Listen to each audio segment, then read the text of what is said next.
Shen Qingluan's words yesterday had deeply affected him.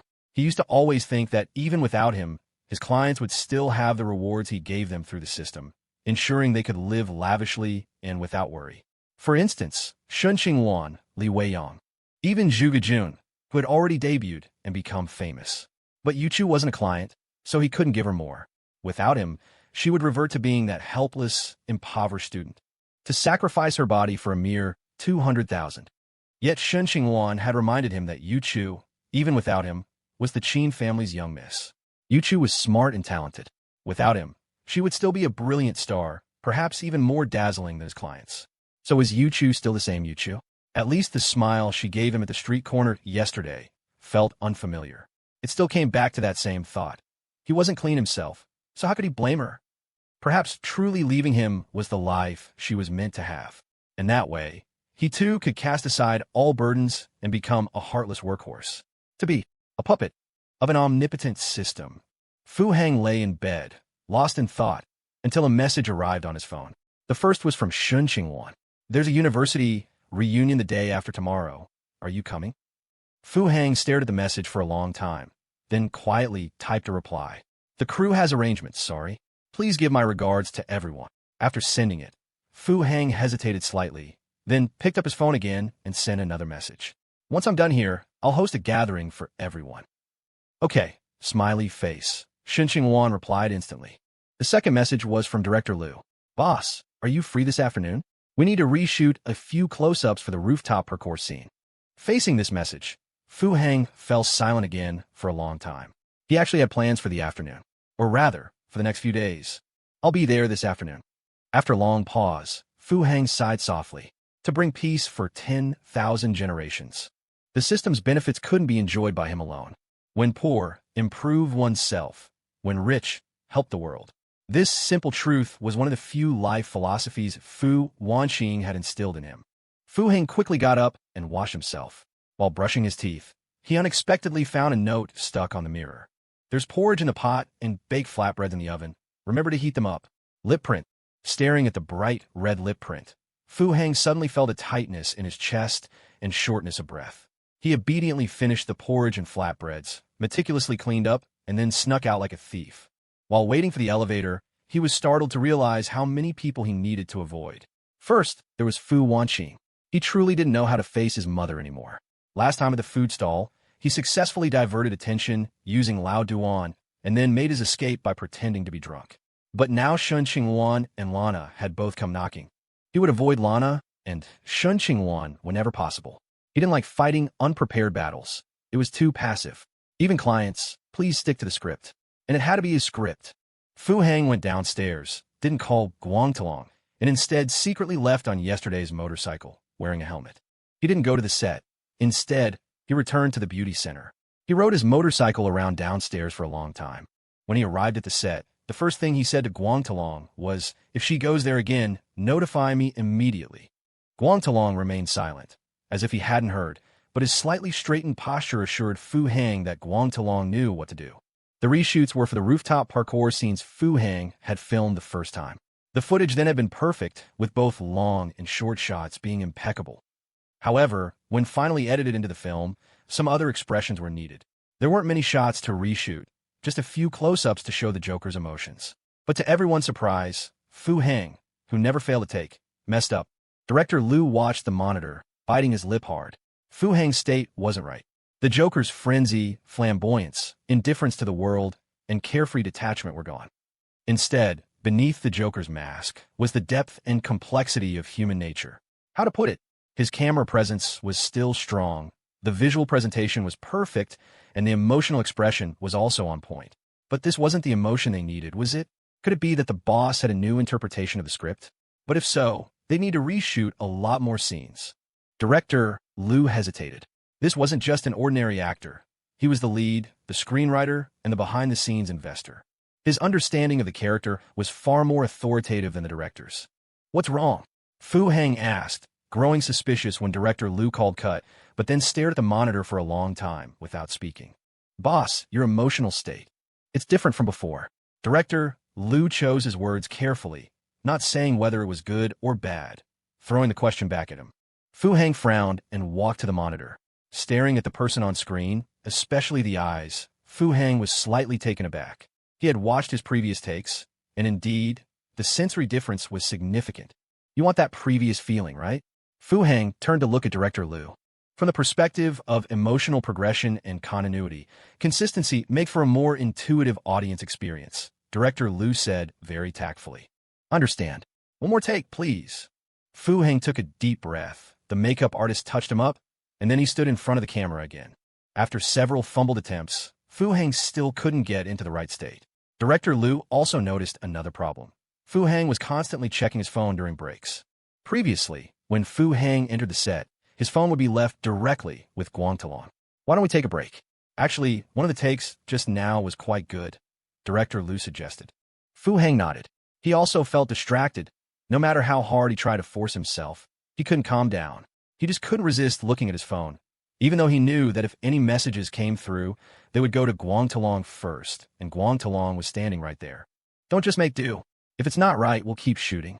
I'm aiming for best actor, after all, Fu Hang said, but then he vigorously wiped his face. The stage makeup on his face became grotesquely distorted with that wipe. Director Liu knew Fu Hang needed a break. He signaled everyone to stop, and Director Liu didn't show any signs of frustration. Seriously, an actor like Fu Hang was already a genius. Finishing all his scenes in 15 days and only messing up a few takes so far, nobody would believe it if you told them. Even superstar Liu had flubbed how many takes in the past few days? Fu Hang washed off his stage makeup, and as he put down the towel, his first glance went to Guang Talong. It was 5:30. You two would be off work by now. Guang Talong understood instantly and simply shook his head slightly. Fu Hang, who had completed 600 shots in 15 days, took a full 3 days to film just 4 reshoots of close-ups. On the evening of the second day, Fu Hang received a set of photos from Shen Qingluan. They were from a university classmate reunion. Staring at the faces, some familiar, some not, Fu Hang's brows furrowed deeply. Shen Qingluan was still the center of attention in the crowd. She was impeccably dressed, seemed not to have been drinking, and her smile was gentle and charming, her demeanor poised and graceful. However, the people around her displayed varying behaviors. One man, in particular, caught Fu Hang's eye. It wasn't because Fu Hang knew him well or because of how he acted towards Shen Qingluan, but rather the way his eyes looked at the camera. That gaze bore a striking resemblance to the scenes of Fu Hang's rejected takes. Fu Hang began observing the man's details and recalling his past. His name was Wu Jia. He was excellent at basketball and had a girlfriend who was 2 years his junior in college. He loved to laugh, and his laughter always seemed carefree and unburdened. Yet, in the photo, Wu Jia's hair was dull, and his eyes lacked sparkle. He wasn't wearing a watch, but on his left ring finger, there was a small gold ring. The collar of his black knitted undershirt was slightly distorted, perhaps from being washed too many times or from careless drying. Due to drinking, his eyes protruded slightly. He still loved to laugh, and his smile was wild and unrestrained. But this particular smile made Fu Hang feel it was a deliberately unleashed ferocity. In director Liu's words, the acting traces were too heavy. He's venting, he's hiding something. Fu Hang analyzed in his mind. He understood. This was a man suffocated by life. So, I'm suffocating too. There's something weighing on my heart too. What a joke. I've got to cheat.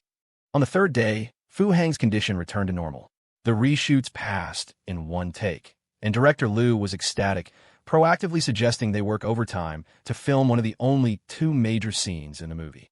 The exterior renovation of the abandoned building was complete. It was ready to be blown up. For such a large-scale scene, finalizing it even a second sooner was beneficial, as post-production special effects required a lot of time for adjustment. Fu Hang didn't offer his opinion, stating he would defer to the organization's arrangements. Consequently, everyone relocated to the outskirts of Hansheng, to an abandoned nursing home nearby. This nursing home was recommended by official personnel. Built over 10 years ago, it wasn't actually too old. Moreover, its construction standards at the time were quite high, with all facilities complete. However, due to poor management, remote location, and inconvenient transportation, after a few years of operation, it became stagnant and unproductive. For both officials and operators, it was a waste to discard, but tasteless to keep situation. So when a big spendthrift suddenly jumped out, saying they wanted to demolish and rebuild it, all parties rushed to curry favor. Director Liu was very satisfied with the location, and Fu Hang had even fewer objections. As long as he could blow it up, that was all that mattered. As for the price, it wasn't his money being spent anyway. If you dare to name a price, I dare to pay it, considering it a service to local development. This scene was scheduled for filming on the evening of the day after tomorrow, the day before Lunar New Year's Eve. In reality, 2 days was a very tight time frame. Although all departments were already prepared, this was, after all, blowing up a building. What would be the cost of one NG, no good take? No one dared to even contemplate a failed take for this scene. Fu Hang was also exceptionally cautious, repeatedly following the director's instructions and walking through his positions multiple times.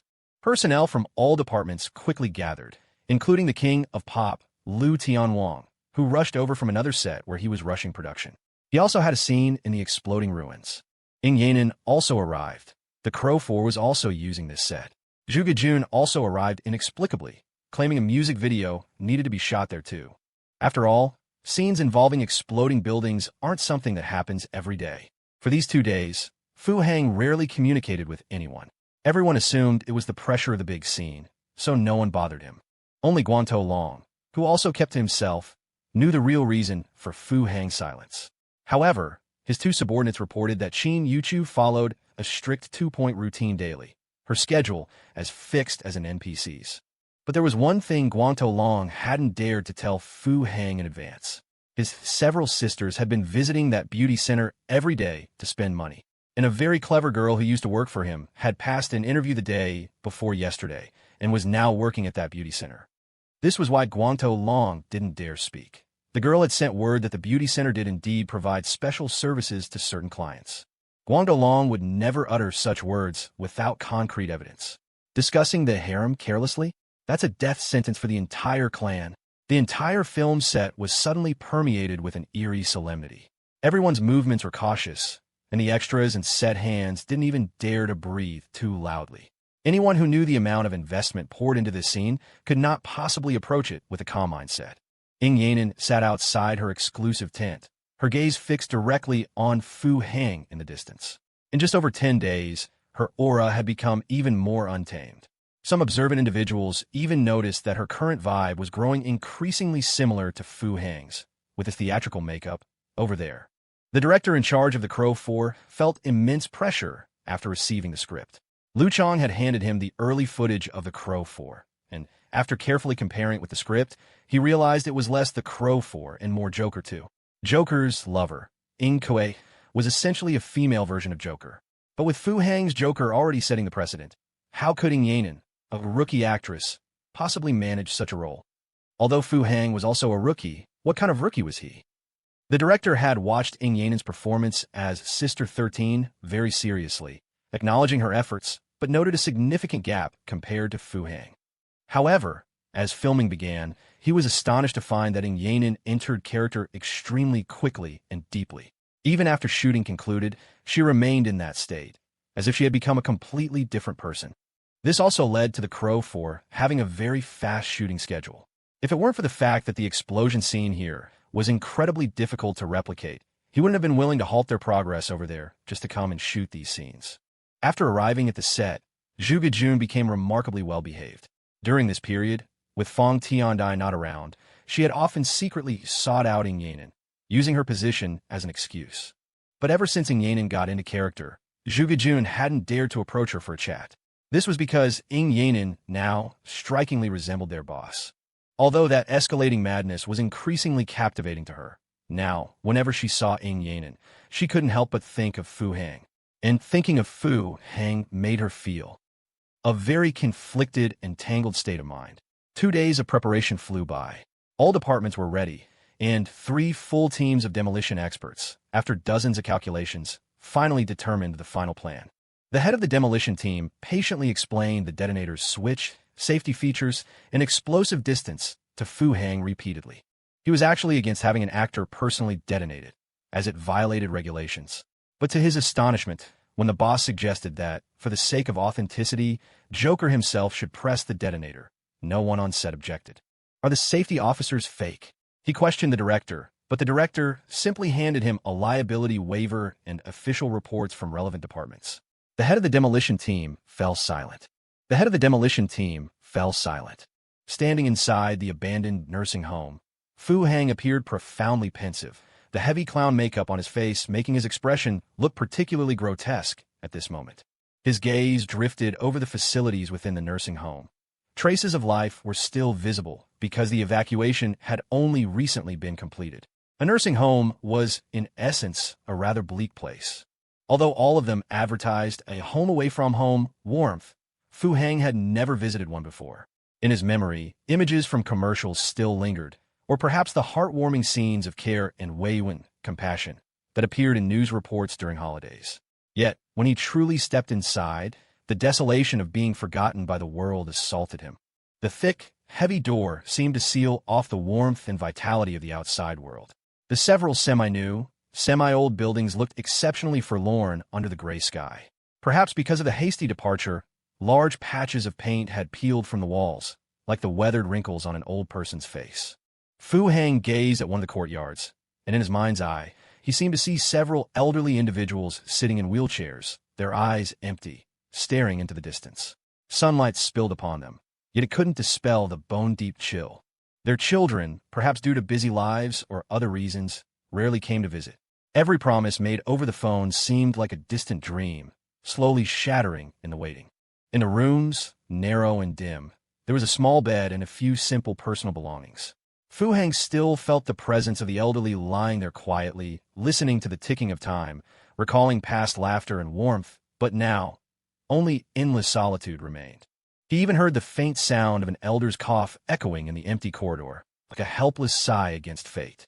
In this nursing home, life was like a flickering candle in the wind, liable to extinguish at any moment. Every corner was permeated with the sorrow of being forgotten, those unspoken longings, those unheard words, all deeply buried in this silence. Forgotten by the world. Was this what amnesia was? So, was amnesia about forgetting the world, or being forgotten by the world? At this moment, the place was empty, save for the explosives tied up in a corner. Fu Hang listened to the busy sounds from his communicator, standing quietly in the position he was preparing to appear from, his vision slowly losing focus. These past few days, his emotions had been exceptionally sensitive. Even the slightest touch could often lead him to think of many things. It was then that he remembered he was originally a very sentimental person. Turning his head, he intently scrutinized his reflection in the window glass, the exaggerated clown makeup making him gaze in a trance. A clown, it seemed he always had been. Growing up in a single-parent household, he had endured all sorts of gossip, and even now, he didn't know who his father was. 3 years ago, he was truly obsessive, obsessively devoted, humbly self-effacing, recklessly sacrificing, forgetting himself entirely. Did he not know it? He knew. Fu Hang wasn't foolish. Shen Qingluan was merely an outlet for his emotions. He needed to unleash the emotions he had accumulated over 20 years in one go, and Shen Qingluan happened to be in the right place at the right time, possessing the perfect conditions to receive his outpouring. If Shen Qingluan had accepted his pursuit back then, and they had a sweet or even dramatic relationship, it likely wouldn't have ended well. Fu Hang had inherent flaws in his character. He knew this himself. It was only later, when he awakened the system, that he found a new outlet. He became like an emotionless machine, feeling as if he had a purpose in life. But in those 3 years, wasn't he still a clown? He thought he had transcended the mortal world. Above it all, he played at life, not viewing himself as human, nor others as human. The mask on his face grew thicker. He was still clown. However, that woman appeared. Qin Yuchu. She just stood there abruptly at the street corner, looking at him with timid eyes through thick glasses and messy bangs. So helpless. At that time, Fu Hang was terrified, because in those pure eyes he saw the humanity he had forgotten for so long. He began to try and lower his guard, at least in front of her. He became increasingly conflicted and bewildered. On one hand, he told himself, I have a system, right? I'm a cheat. But on the other hand, he enjoyed the realness she brought. And this realness gradually allowed Fu Hang to see more realness. Shen Qingluan's persistence, Li Weiyang's straightforwardness, Ying Yanan's innocence, Zhuge Jun's cluelessness, Lana's wildness. Weren't they just clients? Why did they give him such genuine feelings? When he realized he was a person, he suddenly understood. Clients were people too. Fu Hang? Ready. Director Lu's inquiry came through the communicator. All departments were ready, waiting only for Fu Hang to step into view, trigger the earth-shattering explosion, and forge glory in cinematic history. Fu Hang slowly raised his head, looking at the afterglow of the setting sun in the sky. With his master-level photography skills, he knew the lighting was perfect at this moment. The explosion's fire would be exceptionally magnificent under the lingering sunset. Wait, Fu Hang slightly frowned. Too many emotions had made his state of mind unstable. Director Liu, far away, froze, staring intently at the monitor in front of him. No one urged him, including the extras playing pedestrians in the periphery. They stood quietly in their designated positions, awaiting the director's command. Fu Hang took a cigarette from his pocket, silently lit it, and took a deep drag. The world seemed very quiet. Fu Hang hadn't enjoyed such tranquility in a long time. He suddenly felt a pang of reluctance. He lowered his head, watching the red glow flickering at his fingertips. The curling smoke seemed to coalesce into a graceful silhouette before his eyes. She stood beneath the convenience store billboard, swinging a bamboo skewer with fish balls. Fu Hang couldn't make out her face. The smoke wavered, then was swept away by a gentle breeze, vanishing without a trace, as if she had never appeared. Fu Hang came to a sudden realization, only to find the cigarette almost burn out. Attention all units. Director Liu spoke calmly, his gaze unblinking on Fu Hang in the monitor. Everyone held their breath. The cameraman operating the camera even felt sweat beginning to bead on his palms. However, Fu Hang took out another cigarette, and without a lighter, simply lit it with the butt of the first one, chain-smoking. Director Liu twitched his mouth, exhaling the breath he had been holding. But still, no one dared to rush Fu Hang. At this moment, Fu Hang needed to adjust his own emotions. This scene could only be done in one take. System, what exactly is Qin Yuchu to you? Fu Hang took a deep drag from his cigarette and asked inwardly. As always, the system gave no response. Fu Hang, however, laughed self-deprecatingly. This question seemed to be addressed to the system, but it was actually addressed to himself, and he, likewise, could not give an answer. Yuchu wasn't a client. She was a living person, the light in his life. For Yuchu, he could abandon all other clients without hesitation. But for Yuchu, abandon the system? Could he do that? Without the system, he might forever be a clown. Light. This light, perhaps it's no longer pure. The sense of security brought by the system, it's not something a mere light can replace. Fu Hang loosened his fingers, letting the cigarette but slip from his grasp, tumbling to the ground and scattering stray sparks. His gaze swept over the crew in the distance, their faces, each holding their breath in concentration, one by one falling into his sight. Without the system, these people wouldn't even spare him a glance. Yet now, a team of thousands was waiting for him to finish his smoke. Among them were gang members, famous directors, rising music stars, even superstar idols. Fu Hang's attention was drawn to a prominent bald head. The man held his phone with a grave expression, yet his other hand covered his mouth. Fu Hang's eyes flickered, and an inexplicable surge of savagery welled up within him. Light. His tightly pressed lips slowly curved upward, revealing a predatory flash of white teeth. I'm ready. Fu Hang inhaled deeply, as if to draw this last moment of calm into his very being. Department's ready. Countdown. 3, 2, 1, action. At Director Liu's command, all cameras hit their record buttons. Extras began to interact freely.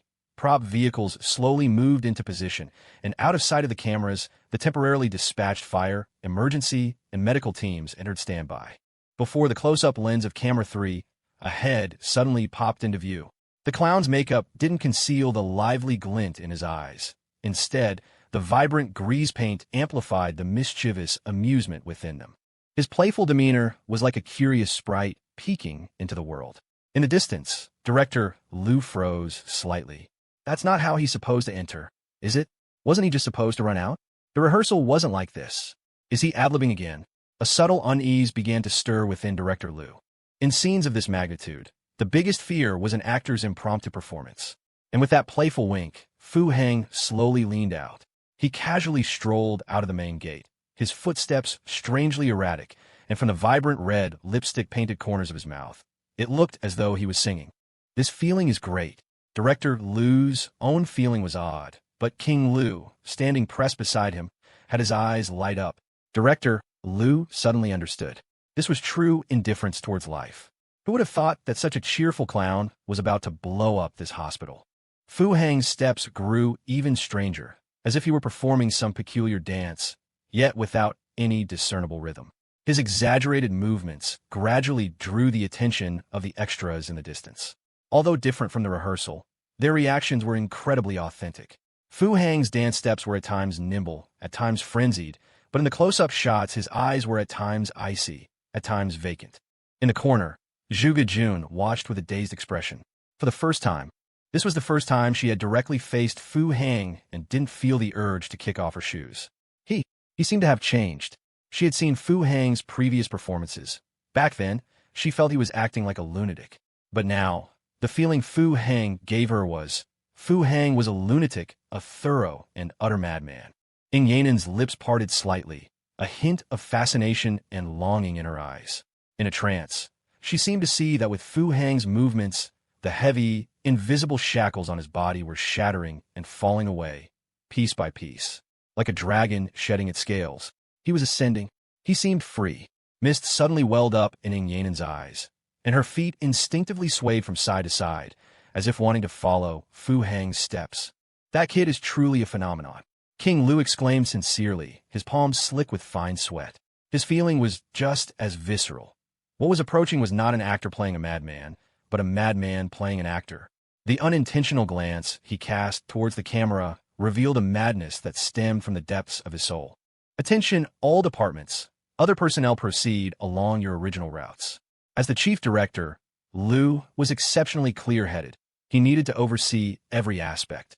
The extras continued to move, heading towards their safe positions, and the prop vehicles drove out of frame, quickly speeding into the distance. Fu Hang reached the middle of the road, but after turning on the spot, he became utterly still, like a statue in a performance art piece, unmoving. Damn, brilliant! Director Lu couldn't help but exclaim in admiration. This sudden stop, transitioning from extreme motion to absolute stillness, was truly a stroke of genius, instantly gripping the audience's emotions. However, just as everyone was quietly admiring Fu Hang's flawless performance, flames suddenly erupted behind him, and the dazzling light effects from the specialized explosives filled the entire space.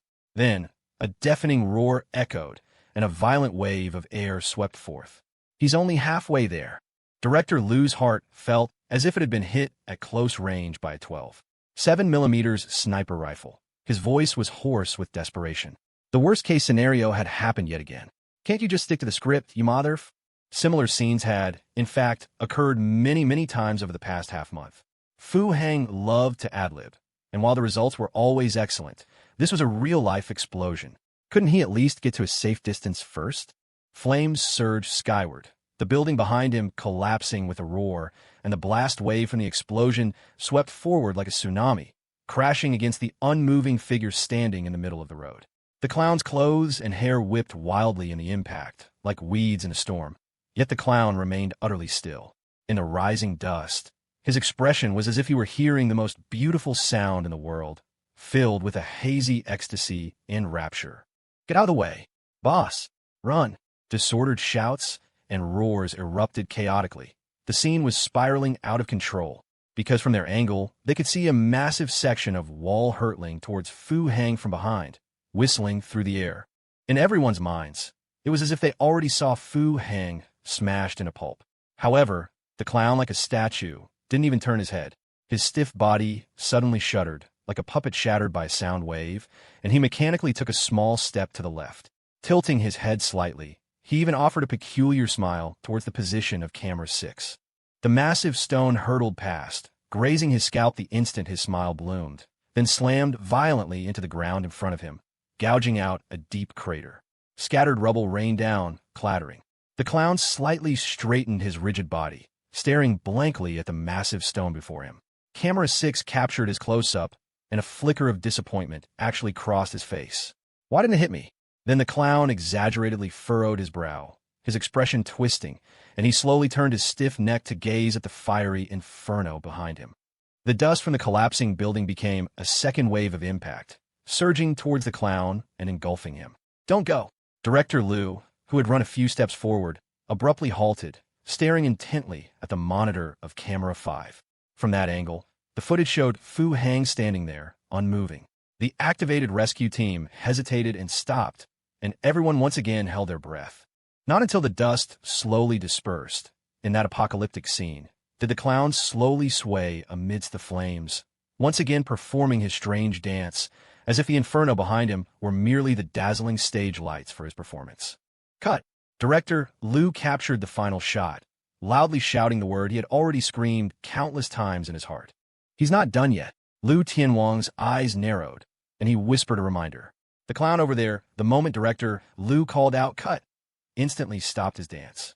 He looked a bit tired, shoulders slumped, hands hanging limply by his sides. He numbly lifted his head, gazing desolately at the burning ruins behind him.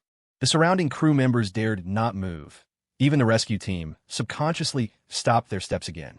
There was much to describe, but everything happened in the blink of an eye. Amidst this intense visual shock, the sudden silence felt deeply unsettling. It was as if a boisterous nightclub suddenly lost power at the height of its revelry, plunging everything into darkness, with only the clown holding a candle in the middle of the dance floor. Zhuge Jun subconsciously stepped back, her gaze towards Fu Hang becoming exceptionally complex. For the first time, she felt the shock and allure a man could bring her. So men could be this captivating? In the instant the boulder flew past, her mind went blank, with only one strange thought. It was as if something incredibly important was about to leave her. Ing Yanen's eyes blurred, brimming with tears. She felt it, a soul breaking free from its shackles, sublimating in the firelight. So this is what it felt like to completely unleash oneself. She felt the same regret as Fu Hang looking at the boulder. It didn't hit. Fu Hang slowly turned, his gaze sweeping over the cameras, and the corners of his mouth lifted into an innocent, pure smile. His eyes, under the ink, were as clear as stars in the night sky. Did you get it? Director Liu asked anxiously, his guts twisting with regret. Why'd he call cut? We haven't dared to turn it off yet, came the cameraman's voice through the headset. Don't turn it off. Don't turn it off. Director Liu quickly tried to salvage the situation. It wasn't until Fu Hang walked out of frame and a group of medical staff went forward to check on him that Director Liu finally let out a long breath. Rescue team, assess the scene. Casualties prepare for entry. Fire, ambulance, police standby.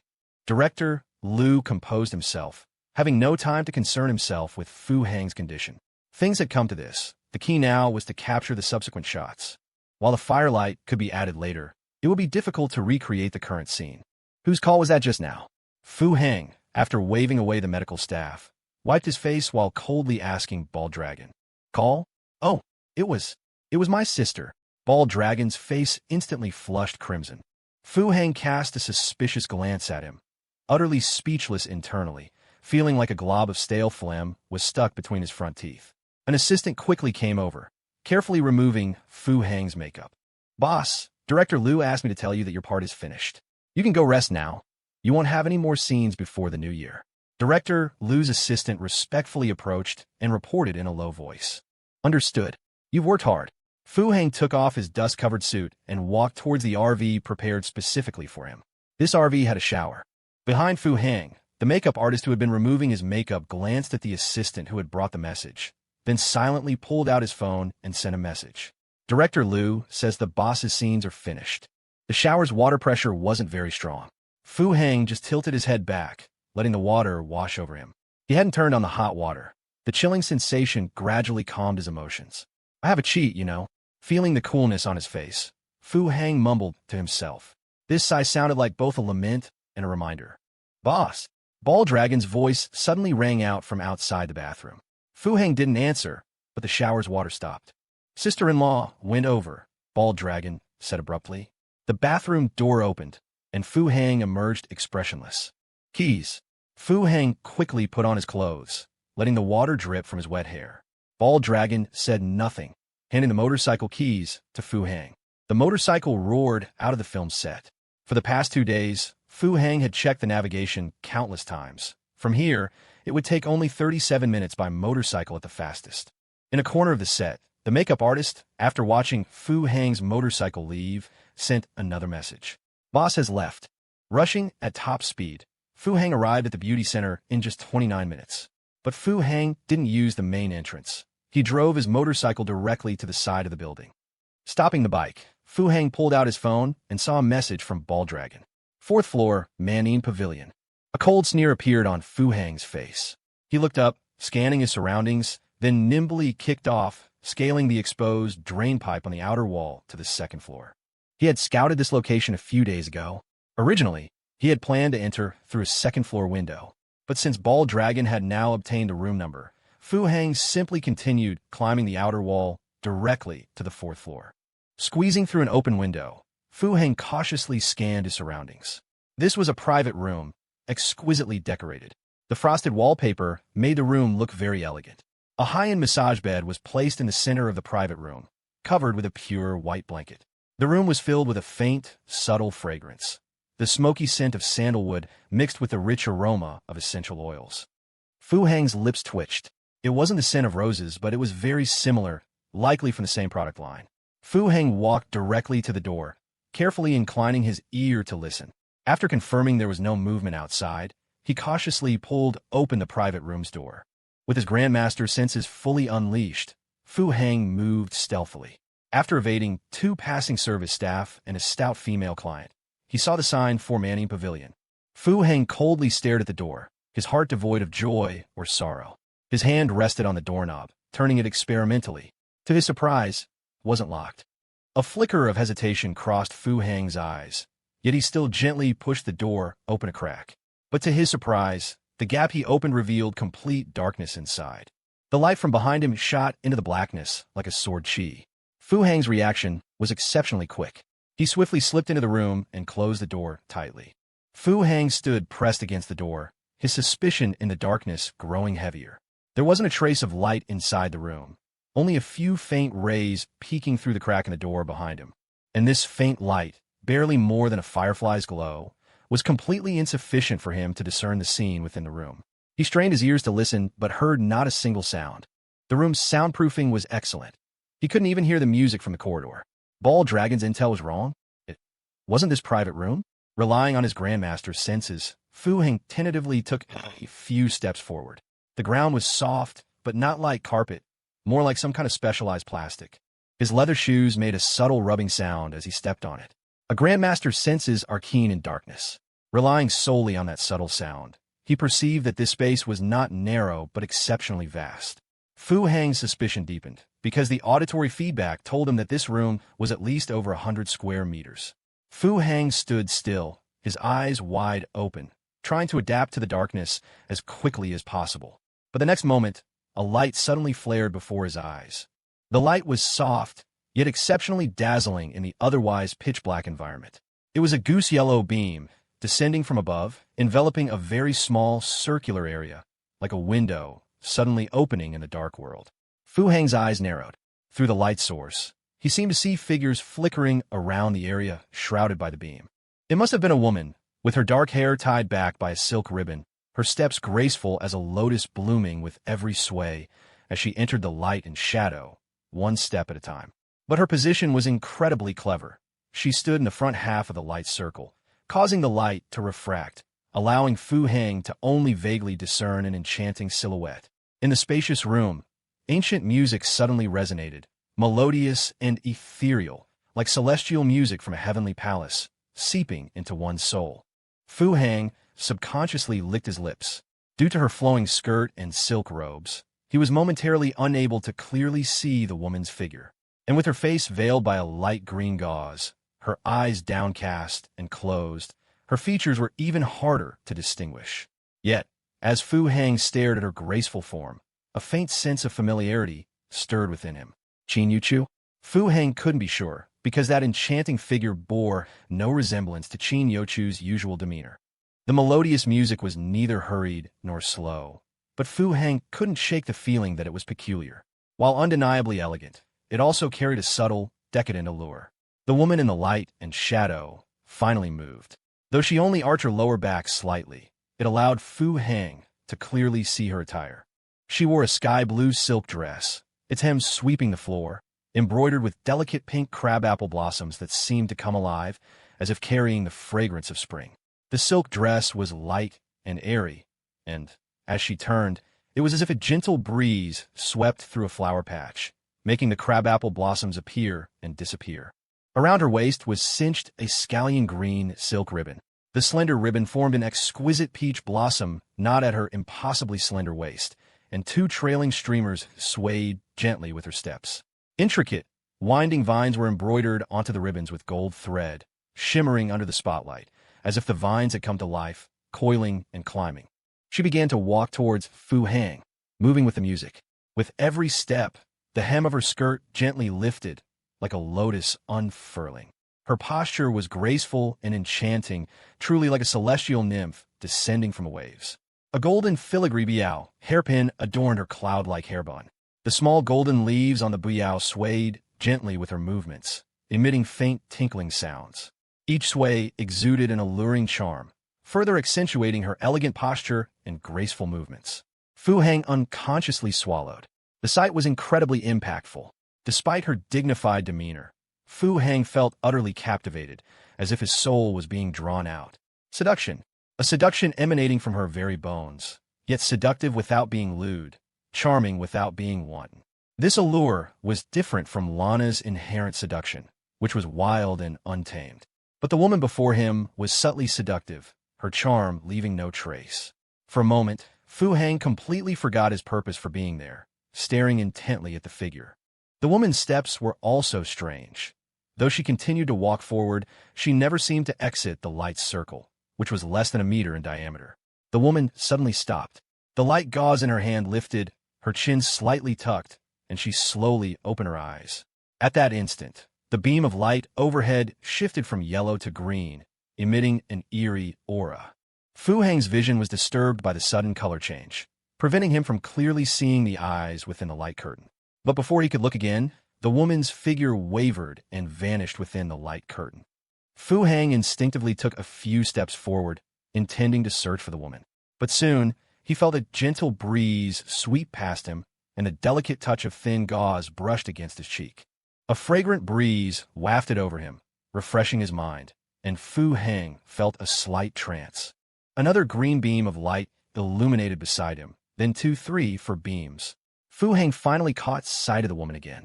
She was weaving back and forth between the light beams, her steps graceful, exuding an abundance of charm. Fu Hang was truly captivated. In that moment, he finally understood why ancient tyrannical emperors would abandon their empires for a woman. Becoming a tyrannical ruler was indeed a more promising career than being a simp. Fu Hang's heart swelled with emotion, and his taut nerves gradually relaxed. The woman's dance moves were exceptionally graceful and soft, delicate but not affected, alluring yet devoid of vulgarity. Fu Hang's gaze lifted, and he then realized that beneath the light green silk dress, her legs were encased in stockings? The slender, taut stockings shimmered faintly beneath the hem of her skirt, without a hint of incongruity. The rhythm of the music gradually quickened, accompanied by faint drum beats. The woman's dancing figure moved closer, from being vaguely visible to swirling around Fu Hang. Fu Hang's breathing grew rapid. He had never experienced such a subtle, simmering seduction.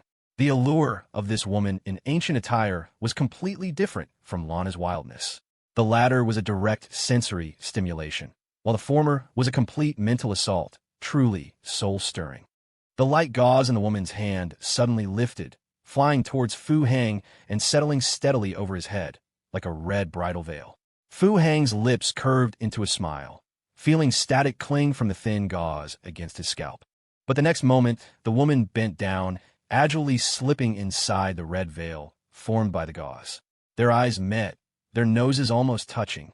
Because of the extreme proximity, Fu Hang still couldn't clearly see the woman's face, only sensing how bright and clear her eyes were. The woman slowly parted her lips, and a gentle waft of fragrance exhaled onto Fu Hang's lips. Fu Hang's eyes widened abruptly. Memories etched into his very genes were awakened by that scent. Qin Yuchu. Even with his eyes closed, even with the scent of perfume interfering, Fu Hang could never mistake the fragrance carried by that breath. This woman was Qin Yuchu? She could dance? In his surprise and delight, Fu Hang immediately raised his hands to embrace her, his lips pouting as he leaned in for a kiss. But Qin Yuchu nimbly dodged him, slipping away in an instant, and the thin gauze that had covered both their heads was swept up by the faint breeze she created. The light curtains around them changed accordingly, becoming vibrant and colorful. Yuchu stood just 2 steps away, quietly watching Fu Hang. Her upper body was as still as an ancient painting, but her legs, hidden within the folds of her skirt, were subtly drawing circles on the floor like willow branches. As the thin gauze lifted, Fu Hang's restrained desires were completely unleashed. The beast within him was no longer suppressed. Truly, his blood was boiling. A tyrannical emperor? I'm going to be a despot. This battle shook heaven and earth, making even ghosts and gods weep. This struggle split mountains and rivers, congealing tears of blood. This courage swept through the cosmos, startling the sun and moon. This conquest shattered the firmament, tearing through the Milky Way. This contest shook mountains and rivers, terrifying demons and spirits. This contention stirred winds and clouds, scattering the constellations. Fu Hang had never fought with such utter exhilaration and vigor. Qingluan profound art? What was that? At this moment, skill trumped technique. The Grandmaster fully relied on his combat instincts, while Empress Yuchu countered every move with spontaneous ease. Until the sun set over the mountains and rivers, they admired the fiery clouds of dusk together. Alone, they listened to the evening wind rustling through the pines. Together, they watched the moon rise over the vast sea. Fu Hang collapsed heavily onto the rubberized floor, letting the sweat pour from him. My gift, do you like it?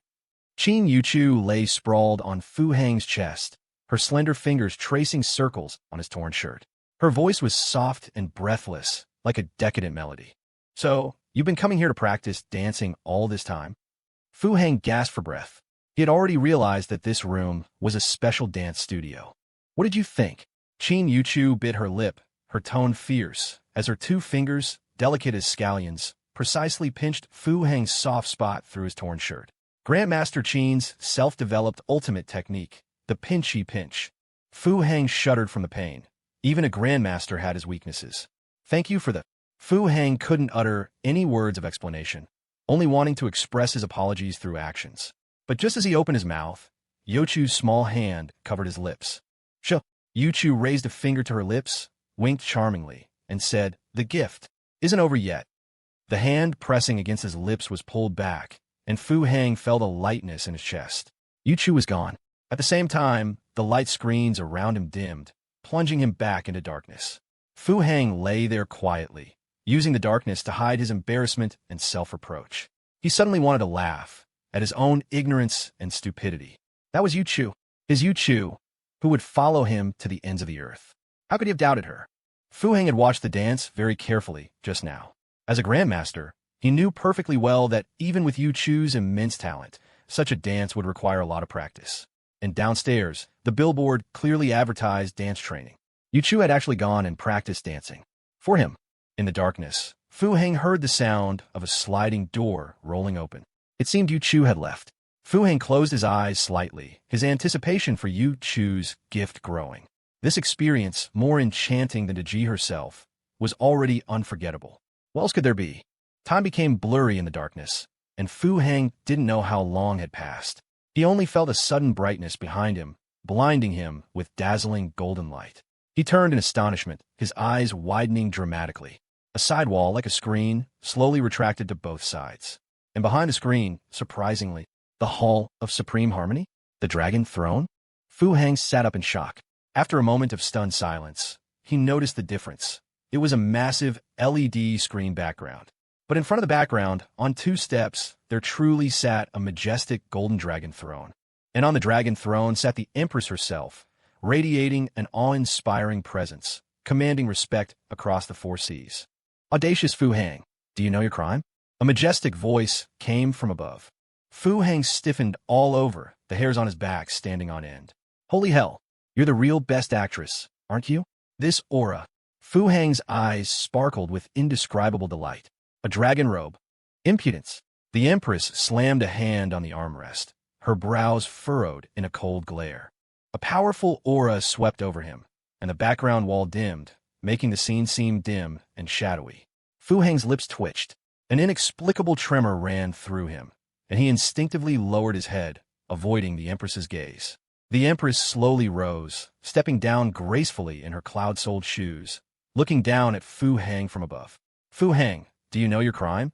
The Empress said in a deep voice, her majesty growing even stronger. This humble subject confesses his crime. Fu Hang stammered. Oh, then why aren't you kneeling?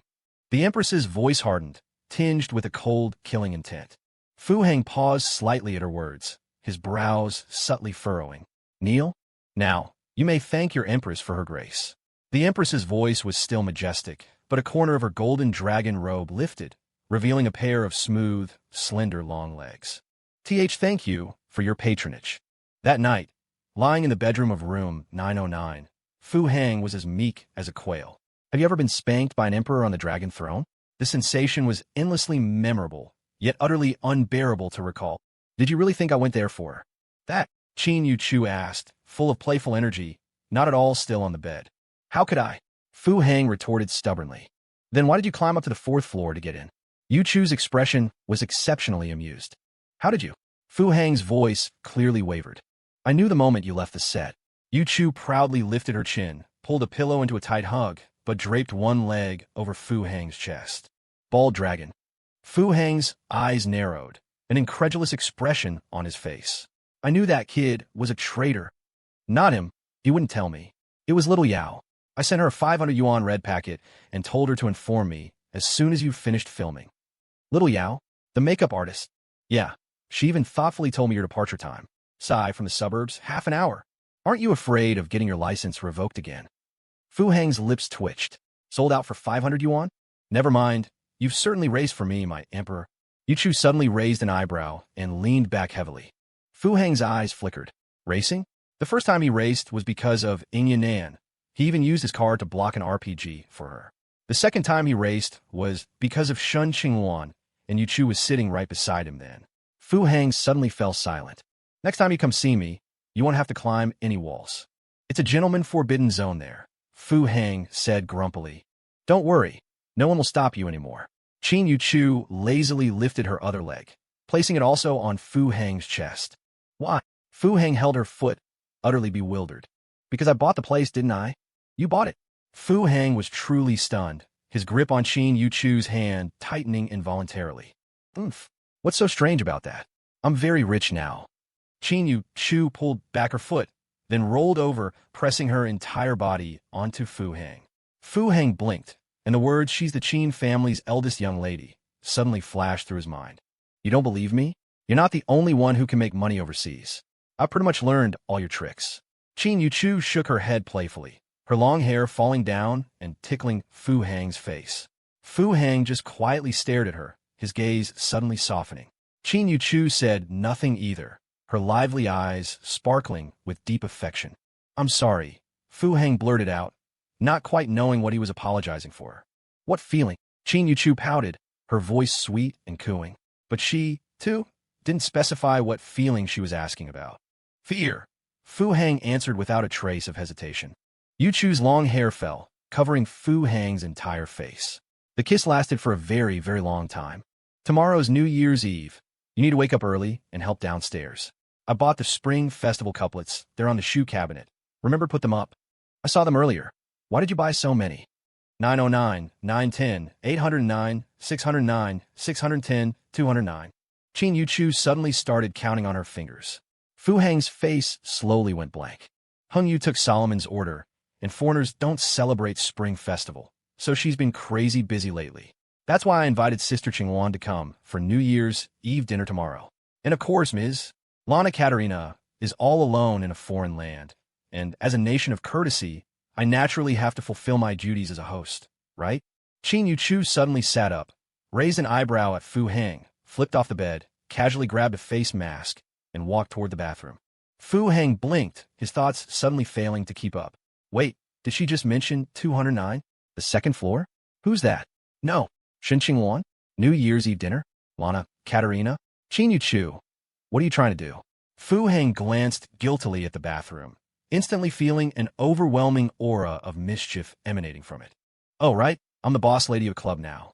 If you ever have any needs in the future, I can arrange them for you. Qin Yu Chu's sweet, saccharine voice drifted from the bathroom, but it made Fu Heng's skin crawl. If any other woman had said that, Fu Heng wouldn't have felt so uncomfortable. But coming from the mouth of a woman who had just literally ground him into the dirt, it was like, are you full? If you are, I'll bring you 2 more steam buns. Was it a warning or a taunt? The next morning, Fu Heng got up early. He didn't even take the elevator, walking directly up the stairs to the 8th floor. When he opened the door to room 809, Fu Wanqing was tidying up a large round table. Seeing Fu Hang enter, she was visibly startled. "Oh, I still have a son." Fu Wanqing's expression was incredibly strange.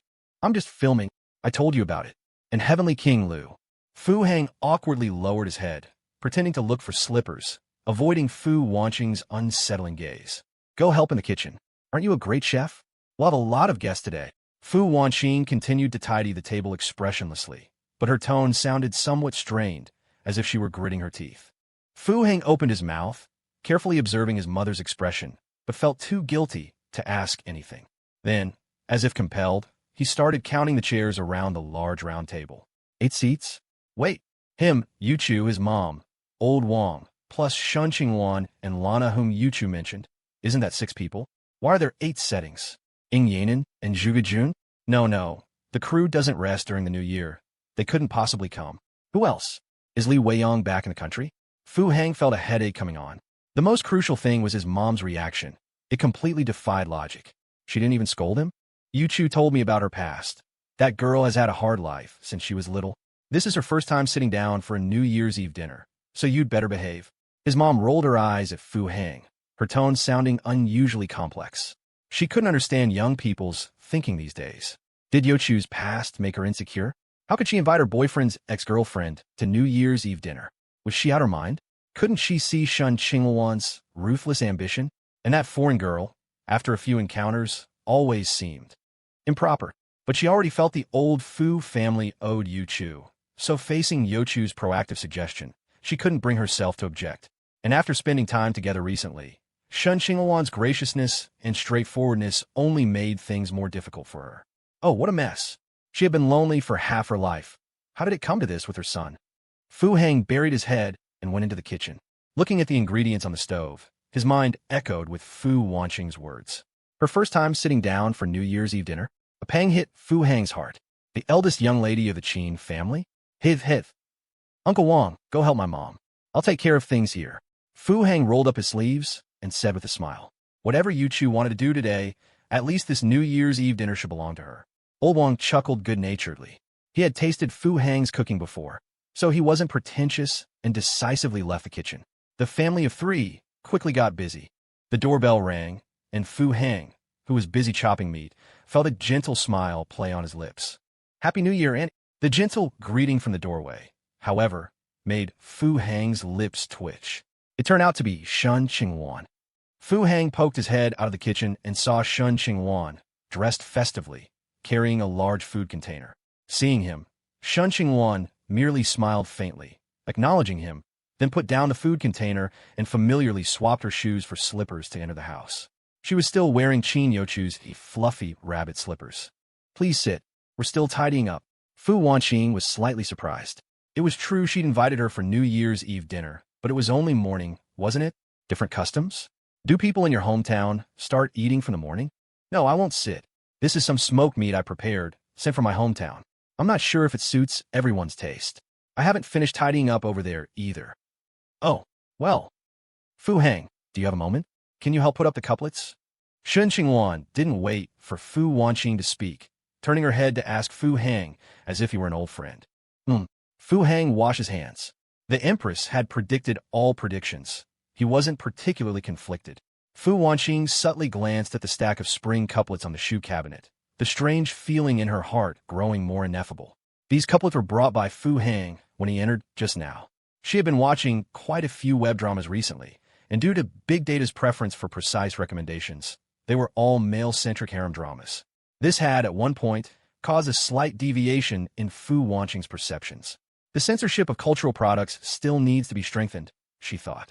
Never mind leading young people astray. Even middle-aged and elderly people seemed to be deeply harmed by them. The two went out and entered the elevator. Shen Qingluan suddenly turned her head and stared fixedly at Fu Hang. Qingluan. Fu Hang felt uncomfortable under her gaze. I'm sorry to put you in a difficult position. Shen Qingluan's gaze was like flowing water, her tone carrying a hint of melancholy. When she invited me to dinner, I was truly surprised. I knew it wasn't appropriate, but I couldn't refuse. Shen Qingluan suddenly lowered her head, her hands clasped tightly in front of her chest. Actually, it's New Year's, and it's nice for everyone to be lively together.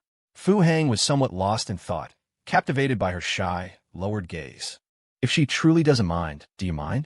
Shen Qingluan still didn't raise her head, quietly looking at the black-faced, red-soled high heels on her feet. In the confined space, her wavy hair emitted a faint fragrance. Fu Hang stared at her exquisite profile, but his mind was analyzing the intent behind Shen Qingluan's words. She doesn't mind, do you mind? Many things are either a first time or countless times. Once that layer of restraint was broken by Lana, it was incredibly difficult to adhere to the original boundaries due to inertia. The elevator arrived, and the doors opened, but Shen Qingluan pressed the closed door button again. The elevator doors shut once more. I don't mind either. Shen Qingluan suddenly turned, her captivating peach blossom eyes shimmering with shyness and resolve. Favorability, 73. 48%. Fu Hang quietly gazed into those eyes, his own gaze somewhat dazed. You've really progressed. Fu Hang didn't speak, his breathing gradually becoming heavier. In a confined space, the heavy breathing became extraordinarily noticeable. It was as if he sent a signal, and Shen Qingluan received it. She stood on tiptoes, tilted her head back, and her warm, soft lips pressed against his. Fu Hang instinctively made a move to dodge, but his neck was quickly encircled by Shen Qingluan's arms. Compared to Yu Chu, who was skilled in the mysteries of Qingluan technique, Shen Qingluan's kiss seemed incredibly unpracticed, which struck Fu Hang as a bit incongruous. The innocent, naive Yu Chu had become alluring because of him. Meanwhile, the highly experienced Shen Qingluan, after changing tactics, revealed a clumsy naivety. The contrast was strong. So what do men truly prefer? Innocence or sophistication? And this kiss also gave Fu Hang a strange illusion. The one he was kissing now was no longer a client. The elevator stopped, and the doors opened again. But Shen Qingluan still clung tightly to Fu Hang, as if determined to make the kiss last until the end of time. Are you two coming out? A calm voice asked, laced with a hint of question. Fu Hang was jolted awake, turning his head in surprise to see Yu Chu standing smiling outside the elevator. Shen Qingluan shyly turned around, looking exactly like a child caught stealing a treat, instinctively hiding behind Fu Hang. Oh, we were going to the 6th floor. We forgot to press the button. Fu Hang, however, upon meeting that pure, smiling face, had his surprise vanish in a flash, revealing a calm smile in return. Do you truly not mind? Going to put up couplets? Yu Chu stepped into the elevator, her gaze sweeping over the large red couplets in Fu Hang's hand. She spoke like a familiar neighbor. Fu Hang replied casually, turning his head to look at Yu Chu intently. In that instant, he thought again of Yu Chu's words back then. Should I care? So, are you truly unconcerned? Shen Qingluan lowered her head, her cheeks flushed. Paired with her bright red coat today, she looked dazzlingly vibrant. In contrast, Yu Chu, standing on the other side, was still wearing her long, goose-yellow down jacket, looking fresh and ethereal. Yu Chu helped press the button for the 6th floor, while also pressing for the 1SD. Going out, Fu Hang kept a smile on his face, but the odd feeling in his heart grew stronger. Yes, picking someone up. Don't forget the couplets at home. Put up the one I wrote by hand. Yu Chu tilted her head, her gaze casually sweeping to Fu Hang's right hand. Shen Qingluan still kept her head down, as if she dared not look at Yu Chu, but her hands carefully clutched Fu Hang's arm, looking utterly terrified. You even wrote one by hand? Fu Hang's smile grew brighter, because he had noticed Yu Chu's gaze, and at the same time, felt the extra hand on his wrist. Facing such a scene, how can you be so composed? That's right, the one that says family harmony brings prosperity.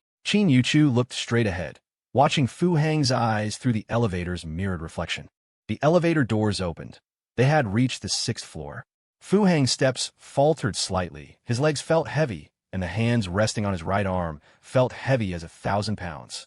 Family harmony brings prosperity? However, a huge force pulled at his right arm as Shen Qingluan, still with her head down, shot out of the elevator, dragging Fu Hang along with her. The elevator doors closed again. Yu Chu stared at her reflection in the mirror, a flicker of complexity flashing in her eyes. What should I call you? Boss? Or husband? Yu Chu's eyes showed a momentary blankness, but she quickly hid it. Fu Hang, you can't snatch him away. Yu Chu's lips suddenly curved upwards, a smile blooming on her face again. Innocent, pure, lively, adorable. Outside the elevator, Shen Qingluan was still holding Fu Hang's hand, her expression tinged with nervousness. She won't be angry, will she? Shen Qingluan lowered her head, her voice tinged with timidity. Didn't you see for yourself? Fu Hang narrowed his eyes, looking at Shen Qingluan with amusement. It wasn't until Shen Qingluan said this that he vaguely caught a glimpse of the old Shen Qingluan. But Shen Qingluan suddenly lifted her head and kissed him again. This kiss was passionate as fire, utterly reckless. And this time, Fu Hang didn't hesitate in the slightest, responding greedily. Family harmony brings prosperity? Fu Hang simply felt like he was on a film set again, watching a clown in full makeup, smeared with grease paint, making an entrance. Are you two planning to have a quickie here, first thing in the morning? The door to room 610 was pushed open. Lana looked at them mockingly. Unlike in the elevator just now, Shen Qingluan didn't shy away this time. Instead, she weakly slumped against Fu Hang's chest, as if all her strength had been drained, her eyes casting a seductive glance at Lana. Fu Hang also turned his head, casting a bland glance at her. Lana was wearing a bright red hanfu today, but how should one put it? Her iconic golden hair and features created a strong contrast with the hanfu style, making her look like a dancer from the western regions. It was also an oriental-style costume, and Fu Hang couldn't help but compare it to the dragon robe he saw last night. Indeed, clothes really do depend on the wearer. For some reason, after the brutal aftermath of the dragon case yesterday, Lana no longer seemed so attractive to him. Here, put up some couplets. Pick one. Fu Hang said grumpily, handing over the couplets he held. I'm not picky. Lana lifted her chin with a suggestive tone. I'll do it. Lana, help spread them out. Shen Qingluan broke free from Fu Hang's embrace and spread the couplets on the floor. Fu Hang, with his hands in his pockets, lit a cigarette, silently watching the two women on the floor. Lana probably saw herself as a duo queue partner, which was common across the ocean. But what about Shen Qingluan? She clearly knew about his relationship with Lana. Her reaction just now showed she was completely unguarded with Lana. But what did Shen Qingluan want to do? Continue to string him along? In the elevator just now, though Shen Qingluan hadn't spoken, Fu Hang knew she had struck at Qin Yuchu at least 3 times. Fu Hang also wanted to use Shen Qingluan's sword to test Yuchu again, but both he and Shen Qingluan had failed. Qin Yuchu's immovable Wisdom King seal remained as solid as a mountain. Fu Hang was actually very troubled. Even with the current Shen Qingluan, he could vaguely deduce her intentions and even some subtle nonverbal cues. But Qin Yuchu, he understood less and less. What troubled Fu Hang the most was that he couldn't make up his mind. He hesitated, wavered, and was conflicted. He had wanted to use Qin Yuchu to help him make certain decisions, but Qin Yuchu's reactions, however, only made him more confused. Joyful songs and laughter welcome the new year. Wealth and peace usher in good fortune. Did you choose this one? Shen Qingluan squatted on the ground and turned her head. Yuchu bought it, Fu Hang said, tilting his head without a hint of concealment. A fleeting look of distraction crossed Shen Qingluan's eyes, but was quickly replaced by a gentle smile. Usher in good fortune? Usher in? Lowering her head, Shen Qingluan picked up the horizontal scroll, bidding farewell to the old, welcoming the new. Shall we put this one up first? Shen Qingluan smiled radiantly. From the 6th floor to the 8th to the 9th, Fu Hang put up couplet after couplet, while Shen Qingluan, like a devoted wife, carried a small chair and held the pace, following closely behind Fu Hang. Lana followed the entire time, but did nothing at all, just quietly watching, as if very interested in this traditional ritual. Her gaze at Fu Hang, however, was full of provocation. 3 days without a beating, and they'll tear the roof off. But for some reason, Fu Hang suddenly lost interest in disciplining her. Who lives here? Standing at the door of 209, Fu Hang held the last pair of spring couplets, his brows furrowed slightly. You don't know. Lana's eyes flickered. Zhuge Yun, your pop diva, Shen Qingluan said calmly, but her gaze towards Fu Hang became subtle. Zhuge Yun. Fu Hang's voice shot up an octave. Why would she live here? Wait, Qin Yuchu just said she was picking someone up, right? She couldn't really be picking up Yanan, could she? What exactly is she trying to do? Fu Hang's expression grew increasingly strange. No, why is the atmosphere of this azure field so strange here? Actually, he was relatively composed when facing these clients. After all, these were genuinely work-related matters. He hadn't even done anything out of line with them. But Qin Yuchu's behavior made him very uncomfortable. The door to 209 slowly opened with Fu Hang's exclamation. Be boss. Zhuge Yun lowered her head, her bare feet standing on the floor, her left big toe pressing on her right foot's instep. In that single boss, Fu Hang heard many emotions: timidity, secret delight, trepidation, excitement. You're seriously wasting your talent by being just a singer. Fu Hang seriously scrutinized this client, who had been oddly strange since her first appearance. Then he was shocked to discover that Zhuge Yun's attention wasn't on him at all, or perhaps only a small part of it was. Though she lowered her head, her peripheral vision was constantly on Lana, with a small focus on Shen Qingluan. He was just an afterthought. You're quite something, little girl. Lana, however, brazenly stepped forward and pulled Zhuge Yun into her arms. Fu Hang's eyes slowly widened. Zhuge Yun, what kind of expression is that? Being held by this Westerner, are you enjoying it? Your ankles are all red. Wait, are you too comfortable? Are those lewd words something you should be saying? Fu Hang instinctively took a small step back, scrutinizing the two women. Lana stood with her hands on her hips, holding the petite Zhuge Yun tucked under her arm, while Zhuge Yun nestled like a little bird in Lana's embrace, her face alight with happiness and enchantment. Zhuge Yun was truly lost. Being by the boss's side was simply heaven. She'd always thought little sister Yu Chu was the peak of human beauty, but who knew there was such a doll-like Westerner hidden away? Oh my goodness, you wouldn't believe how she felt the first time she met this woman, as exquisite as a Barbie doll in the elevator. It was like being struck by lightning, utterly flabbergasted. She just stared at the other woman, completely unable to tear her gaze away. And Lana, upon meeting Zhuge Yun's eyes, didn't panic at all. Instead, she playfully asked, "Am I pretty?" Zhuge Yun nodded blankly. "Want a closer look?" Zhuge Yun nodded vigorously. And then Lana took her home. That night, Zhuge Yun felt her soul ascend. "Boss, even after I die, I want to be buried by your side." Fu Hang forgot how he'd put up the couplets at apartment 209, or how he'd returned to 809. Things were getting increasingly surreal. His limited perspective seemed unable to grasp the full picture of life. Seriously, was this kind of relationship chart really okay? Would it ever make sense later? His mind was a mess, so much so that Fu Hang couldn't even control the heat while frying spare ribs, ruining the local pork Fu Wanqing had meticulously chosen. "If you're tired, rest for a bit," Fu Wanqing said, not blaming her son. She suddenly remembered how Bald Dragon had explained over the phone just how busy her son had been recently. Fu Hang silently sat in the living room, watching old Wang, who was always busy, and his mind grew even more chaotic. Wasn't I the simp? How did things end up like this? And why do I feel like I'm the one being simped on now? The family of three had a simple Chinese meal, but Qin Yuchu didn't return. Fu Hang didn't dare call to ask about Yuchu's whereabouts. She said she was picking someone up, but Fu Hang couldn't figure out who. His heart was pounding like crazy. At 3 in the afternoon, Fu Hang was still busy in the kitchen when the doorbell rang.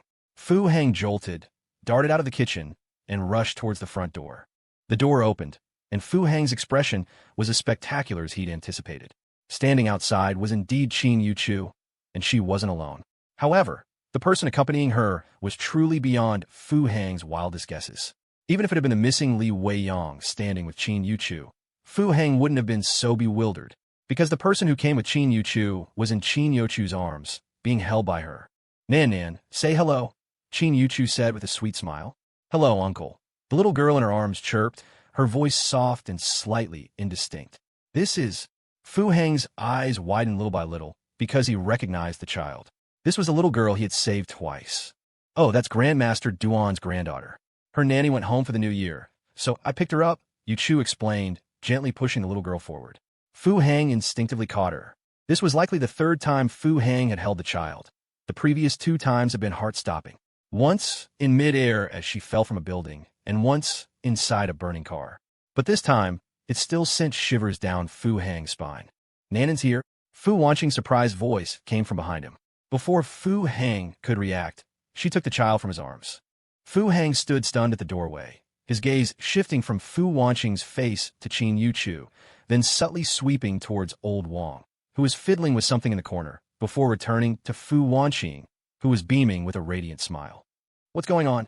Fu Hang subtly shifted his body, blocking Qin Yuchu from entering. "I met her a few days ago when I was grocery shopping with Annie. Auntie really likes children," Qin Yuchu said, blinking her eyes and carefully observing Fu Hang's reaction. "Don't tell me old Duan is coming over in a bit too?" Fu Hang's eyes widened. He still harbored a grudge about the flirting glances old Duan and his mother had exchanged at the street food stall back then. "Oh, you sly old Duan. You got some moves." For a woman of Fu Wanqing's age, what had the greatest impact? Undoubtedly, children. An innocent, lively, adorable child full of childlike wonder, capable of infinitely drawing out maternal love. "So, Mom, is this why? Is this why you haven't had time to bother with my trivial matters?" For some reason, a hint of pity crept into Fu Hang's gaze as he looked at old Wang. "Grandmaster Duan returned to the Golden Triangle, which is why I brought the child here. It's the new year, and it wouldn't be appropriate for her to stay with her nanny, and his subordinates are all rough guys." Yu Chu explained carefully, her gaze at the child radiating maternal warmth. "No, he just trusts you with his child." The strangeness in Fu Hang's heart grew more pronounced. What had this child been through? Any parent with an ounce of care wouldn't let this child out of their sight again, would they?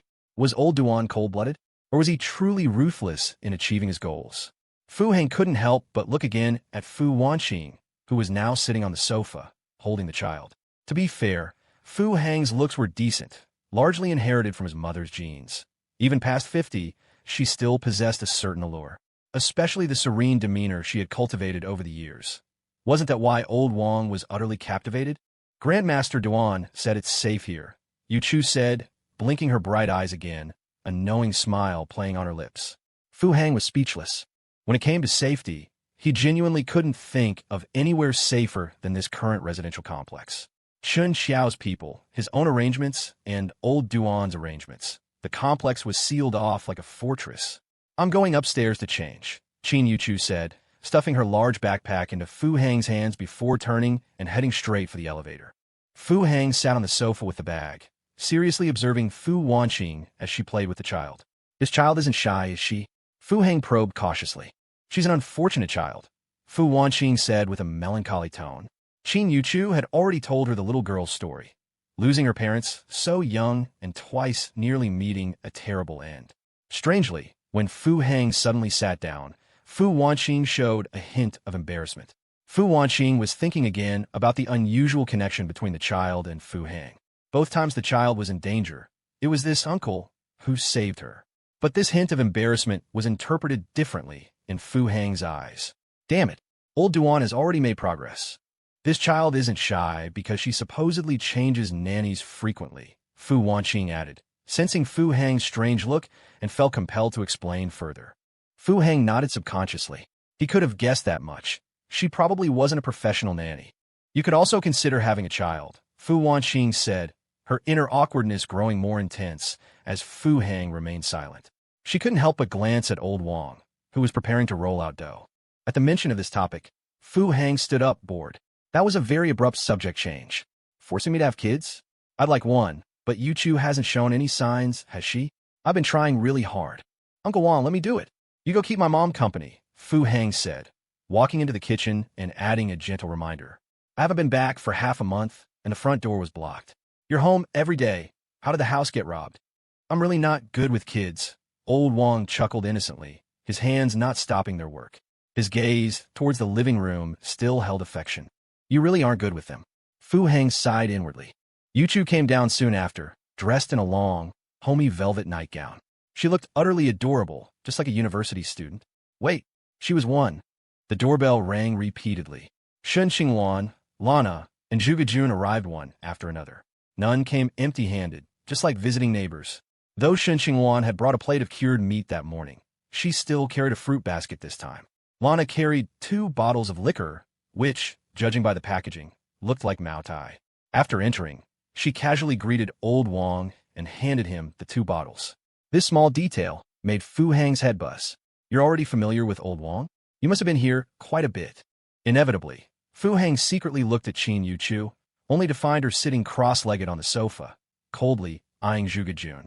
Zhuge Jun, meanwhile, looked like a little girl visiting relatives with her elder, head bowed, silently following Lana. Her gaze, however, was also secretly sizing up Qin Yu Chu.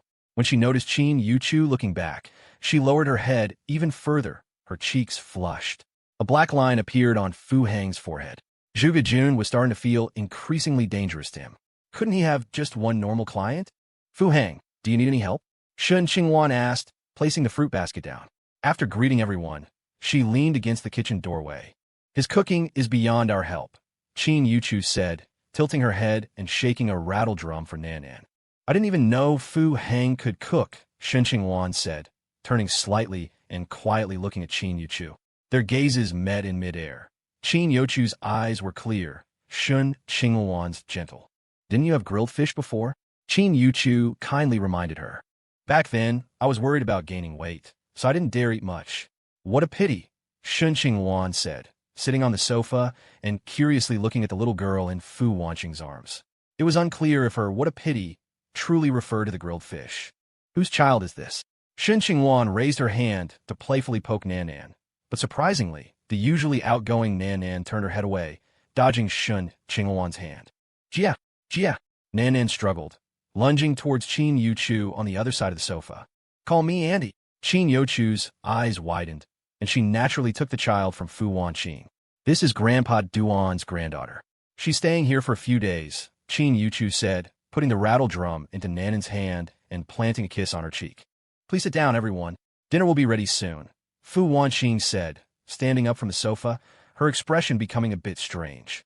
She had once worried that Fu Hang wouldn't be able to find a wife due to family issues. Being heavily influenced by short dramas, she hadn't thought much of it when she learned Qin Yuchu had invited Shen Qingluan for New Year's Eve dinner. She just felt Qin Yuchu was sensible and generous, and Shen Qingluan was open-minded. It wasn't impossible to be friends after a breakup, and now they were neighbors, so having New Year's Eve dinner together was quite normal. But looking at the situation now, something seemed off. Her observations were actually more detailed than Fu Hang's. After all, as a woman, she paid more attention to others' attire. Qin Yuchu was wearing home pajamas, which was fine. She already treated this place as her own home. She even sometimes subconsciously miscalled her mom. This inadvertent slip of the tongue further indicated the girl's subconscious recognition and reliance on her and Fu Hang. But Shen Qingluan, who had clearly been in formal, elegant, and dignified attire that morning, had now changed into home pajamas to come upstairs for dinner. The khaki cotton pajama looked a bit bulky, completely concealing her graceful figure. None of her characteristic urban beauty's allure remained, replaced instead by the gentle demeanor of a girl next door. Fu Wanqing also noticed that Shen Qingluan had removed her makeup, truly looking as if she were coming home for a meal. Compared to Qin Yuchu's velvet pajamas, the two genuinely looked like a pair of sisters from neighboring households. Lana was still in her Chinese-style padded jacket, but on her, it looked a bit out of place. Only Zhuge Jun was dressed somewhat normally, a close-fitting long dress under a short down jacket. But really, on such a cold day, when visiting someone's house, even if it's just upstairs or downstairs, remember to wear socks. Fu Wanqing was helping to serve the dishes, while Fu Hang was secretly observing the women outside. He kept an eye on Qin Yuchu's expression, trying to discern something from her face. However, she truly acted like a little sister of the household, only focused on playing with Nanan. She didn't even seem to have any intention of helping. Yet, Fu Hang keenly noticed a playful glint in her eyes when she looked at Zhuge Jun. No way. You too fell victim to her charm? Fu Hang's heart felt very strange. Could this Zhuge Jun really be gay? System? Are you playing this big? Assigning me a gay client? Is this difficulty level 9? 0? With all the dishes served, Fu Wanqing called everyone to take their seats. Oddly, however, Fu Wanqing called twice, yet not a single woman reacted. Qin Yuchu was still playing with little Nanan. Shen Qingluan seemed to be sending New Year's greetings messages. Lana was intently staring at the TV, and Zhuge Jun was lost in thought, head bowed. Fu Hang untied his apron. He stepped out of the kitchen, only to pull his foot back abruptly. He turned to grab the Moutai Lana had brought, but the packaging was oddly difficult to open. Fu Hang struggled with it for a long time, unable to get it open. Yuchu, give Nanan to me. Come take your seats, Fu Wanqing said, also noticing the odd behavior. All of them motionless. Were they waiting for seating arrangements? In her eyes, this was Yochu's responsibility. She couldn't overstep when it was time to show Yochu's position. She needed to provide the compliant Yuchu with the opportunity. Okay, please sit down, Yuchu said sweetly, standing up and taking the first seat by the serving area. Shen Qingluan's eyes paused, a faint smile brewing on her face. She actually turned directly and walked into the kitchen. Lana stood up nonchalantly and plopped down next to Qin Yuchu. I can sit here, right? Lana tilted her head, looking playfully at Qin Yuchu. Of course, don't be a stranger. Just make yourself at home, Qin Yuchu said, her smile brilliant. The chair beside them was pulled, and Qin Yuchu sharply turned her head to look at Zhuge Jun, who was about to sit down. Under that gaze, Zhuge Jun immediately felt her breathing quicken. After a brief moment of stunned confusion, Zhuge Jun meekly circled half a turn under that warning gaze and sat down to Lana's right. Inside the kitchen, Fu Hang was head down, fiddling with the packaging of the 2 bottles of liquor. Shen Qingluan stood silently to the side, neither offering help nor urging him, just quietly watching. "You two go on ahead, I'll do it," Old Wang said, reaching out and taking the packaging bag that Fu Hang had struggled with for so long. He gave Fu Hang a meaningful look.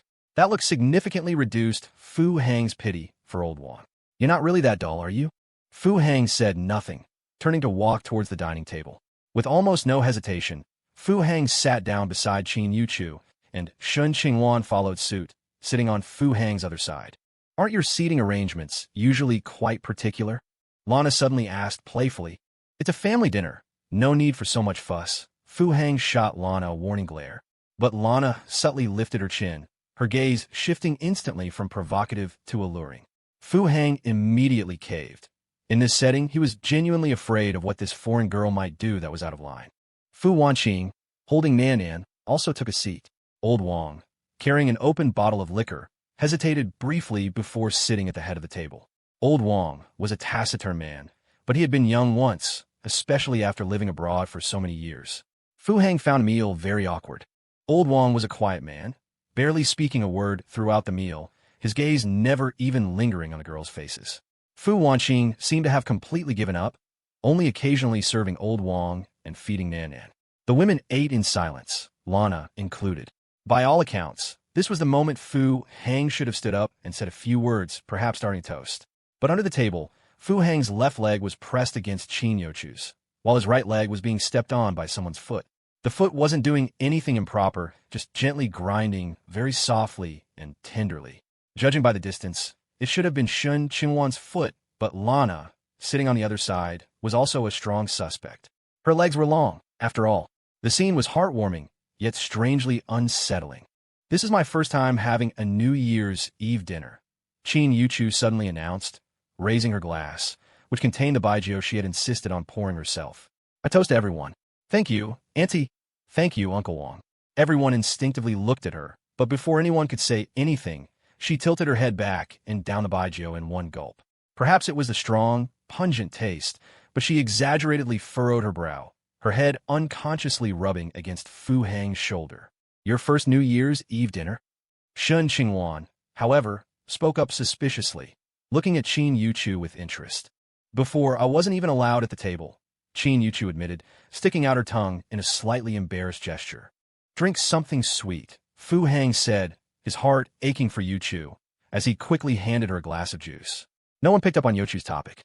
Everyone silently picked up their glasses and took a sip. Only Lana, holding the baijiu decanter, downed her 2 liang of liquor in one go, then poured herself another pot without a change in expression. Fu Hang eyed her suspiciously. Was this woman trying to get herself drunk? And then use the alcohol as an excuse to do something? "I'll also use this drink to wish us pleasant cooperation," Shen Qingluan said, taking a deep look at Yuchu as she raised her glass again. "I didn't expect us to be colleagues again." "Colleagues?" Fu Hang was startled. "You didn't tell him?" Shen Qingluan's lips curved into a smile as she looked at Fu Hang curiously. Dewdrop milk tea isn't even his, so what was there to tell him? Yuchu smiled sweetly. "Dewdrop milk tea? What's going on?" Fu Hang was completely bewildered. The Qin family transferred their milk tea brand to Yuchu, and Yuchu used 154 stores to buy shares in Dewdrop milk tea. Shen Qingluan explained calmly, her raised glass still in hand. "The Qin family?" Fu Hang looked at Qin Yuchu suspiciously. He instantly understood the meaning behind Shen Qingluan's words. It was a reminder to him of Qin Yuchu's true identity. Qin family's eldest daughter. So don't sell your poor student persona here. They were beaten so badly by Dewdrop milk tea that they lost all their fight, Qin Yuchu said with a faint smile, picking up the drink Fu Hang had poured for her. "Rather than keeping it and losing money, why not give it as a favor? You shouldn't refuse something offered for free, right? Happy to cooperate. The milk tea shop business will be a lot of trouble for you, Sister Qingluan."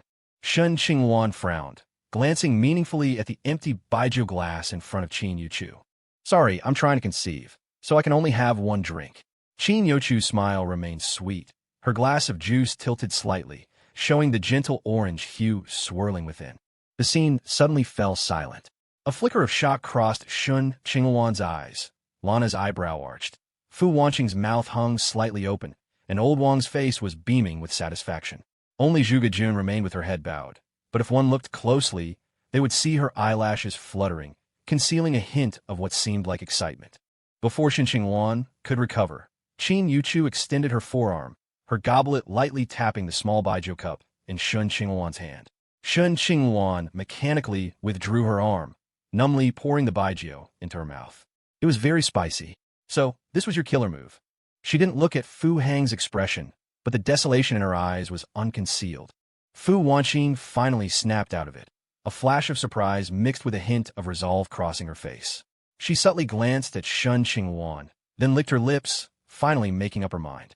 Fu Hang, since you two are already preparing to have a child, you should set a date for the wedding soon. Fu Wanqing's tone was calm, but the warning in her words was undeniable. From the moment Qin Yuchu announced the news publicly, Fu Hang's heart had grasped the situation. But then Fu Hang suddenly felt a jolt. So this was the purpose of Yuchu setting up this gathering today.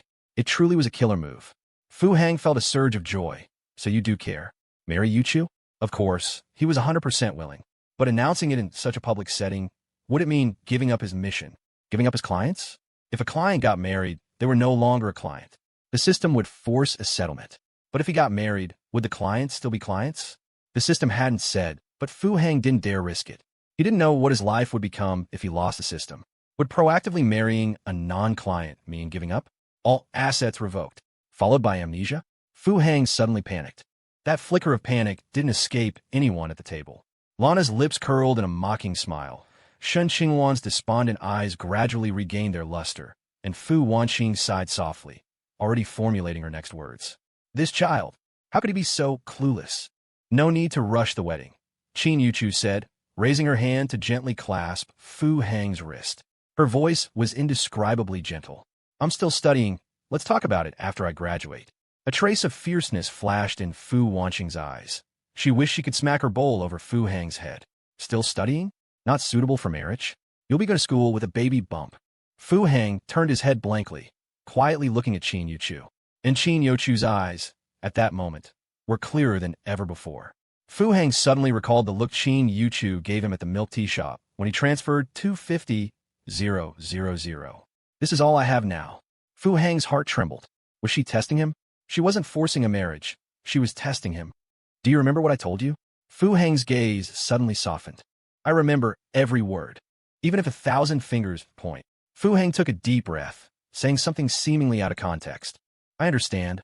A smile appeared on Qin Yuchu's face. Shen Qingluan watched the two of them quietly.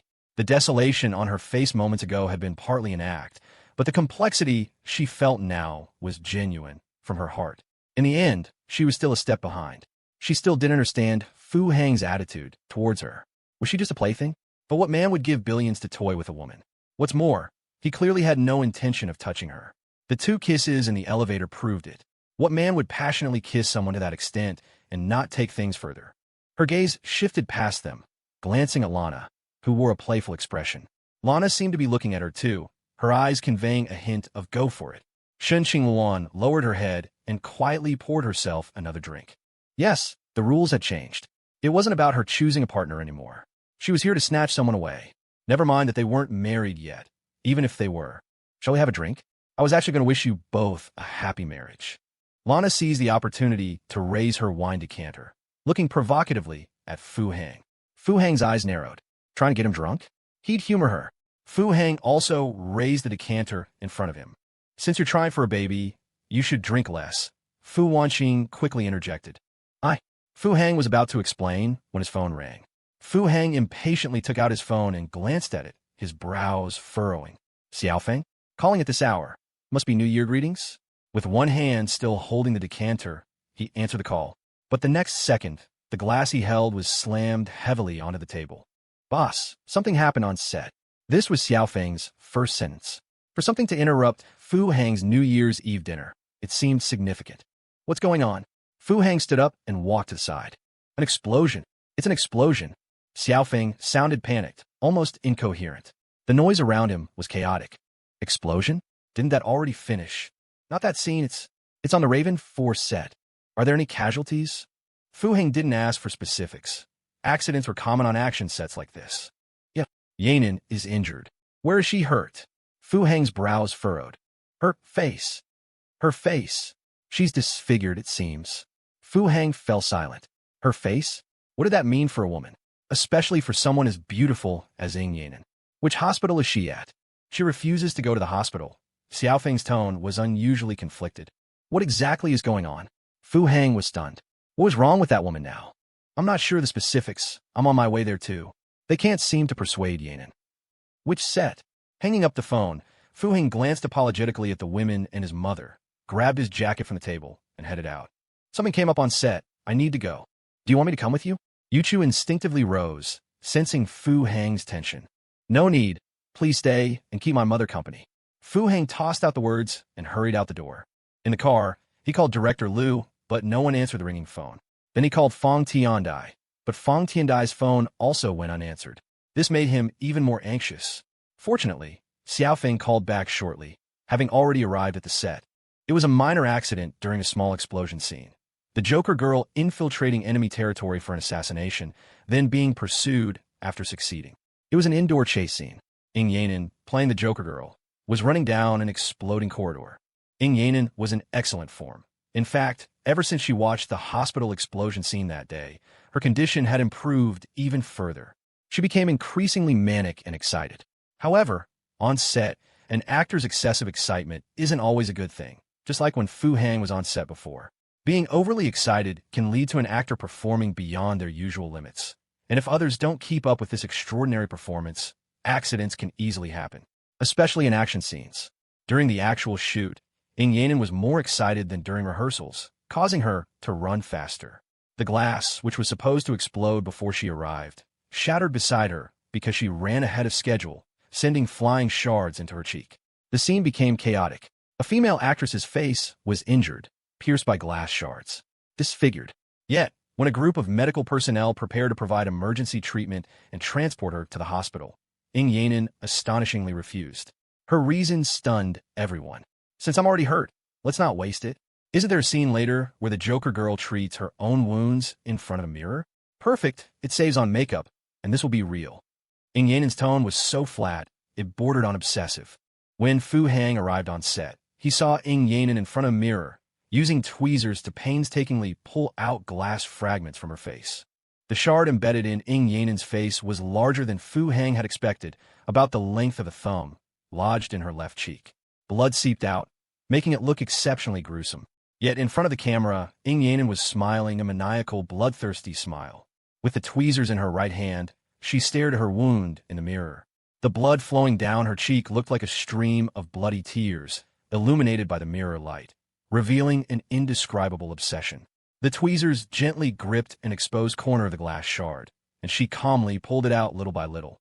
In a close-up shot, the tearing sensation as the glass pulled away from her flesh was clearly visible, but Ying Yanin maintained her smile, her eyes even revealing a hint of undetectable fascination. Cut. As a glass shard dropped into the sink, Director Liu finally yelled the word the entire crew had been waiting for. The medical team instantly swarmed forward, surrounding Ying Yanin. You just let her go mad like that. Fu Heng finally had a chance to speak. He turned his head and looked coldly at Director Liu. She's right, Director Liu said. The accident already happened. Rather than wallowing in self-pity, it's better to seize the opportunity and maximize its use. You saw the shot just now, didn't you? Irreplaceable. Director Liu raised his head and looked seriously at Fu Heng. He was utterly moved by Ying Yanin's dedication to her craft. Having worked in this industry for so many years, it was his first time seeing an actress like her. Disfigured, her beautiful face injured. Her thoughts weren't about compensation from the crew or despair, but about using this wound to make the film even more perfect. So, even though he knew she was his boss's woman and that this incident might jeopardize his own career, he was still captivated by Ying Yanin's obsession and professionalism. If it's this kind of madness, Director Liu Chong continued, as a director, I have no reason not to go mad with an actress like her. Fu Heng quietly stared at Liu Chong for a long time. Strangely, on Liu Chong's face, he also saw the shadow of the Joker. Fu Heng didn't say another word. He simply stood up straight, quietly waiting as the medical staff gave a quick treatment to Ying Yanen's facial wound. When her assistant helped her through the crowd, Fu Heng silently followed and got into the ambulance with her. "Why did you do it?" Fu Heng asked, his eyes fixed on the woman whose expression had gone oddly blank. "You're a clown." "So am I," Ying Yanen replied suddenly, her answer completely out of left field. "A clown?" Fu Heng's expression deepened with thought. "I was the one who ran too fast. When I realized my face was injured, I was actually really scared. Not because I'd be less pretty, but because I thought maybe I wouldn't be able to act anymore. I really love acting. It's the only thing that lets me completely set myself free." She paused, then added calmly, "So I figured if this might be the last time I ever act, I couldn't let it in just like that.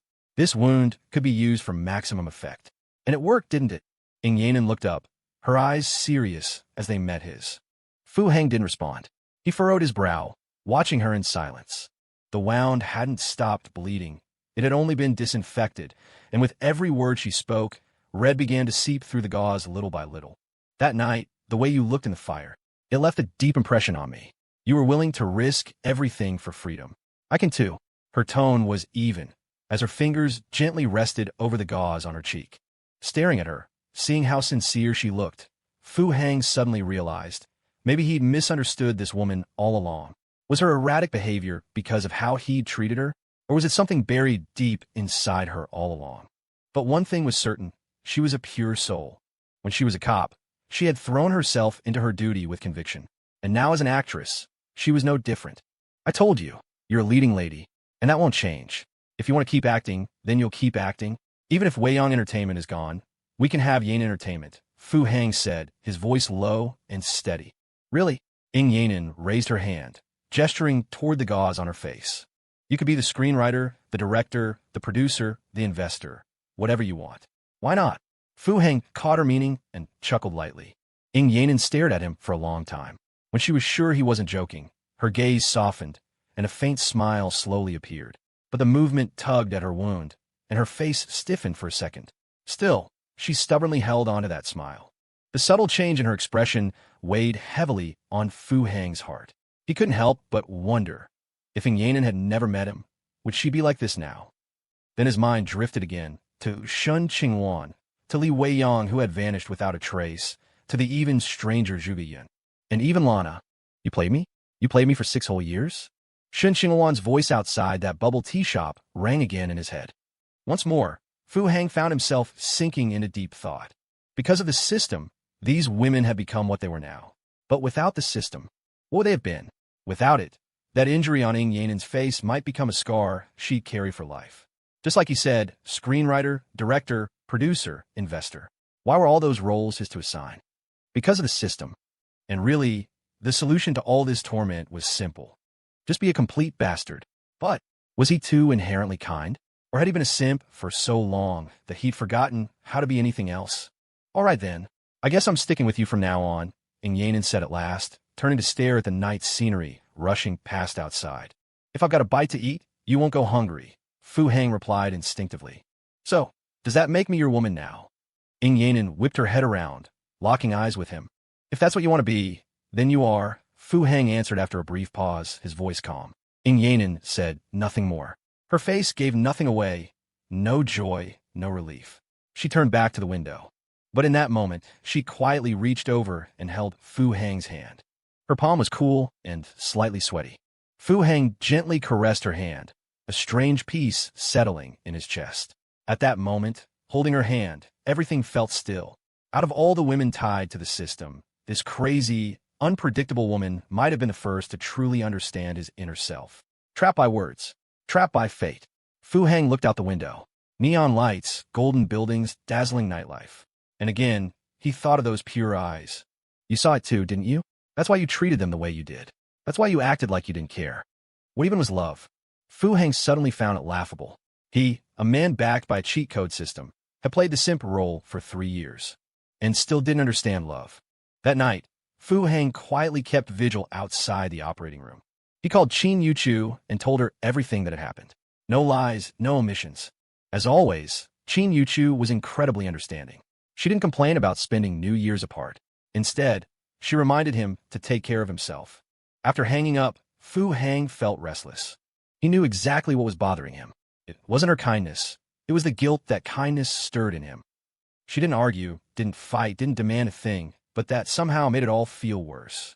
He couldn't help but spiral into overthinking. Was Qin Yuchu really just that naturally gentle?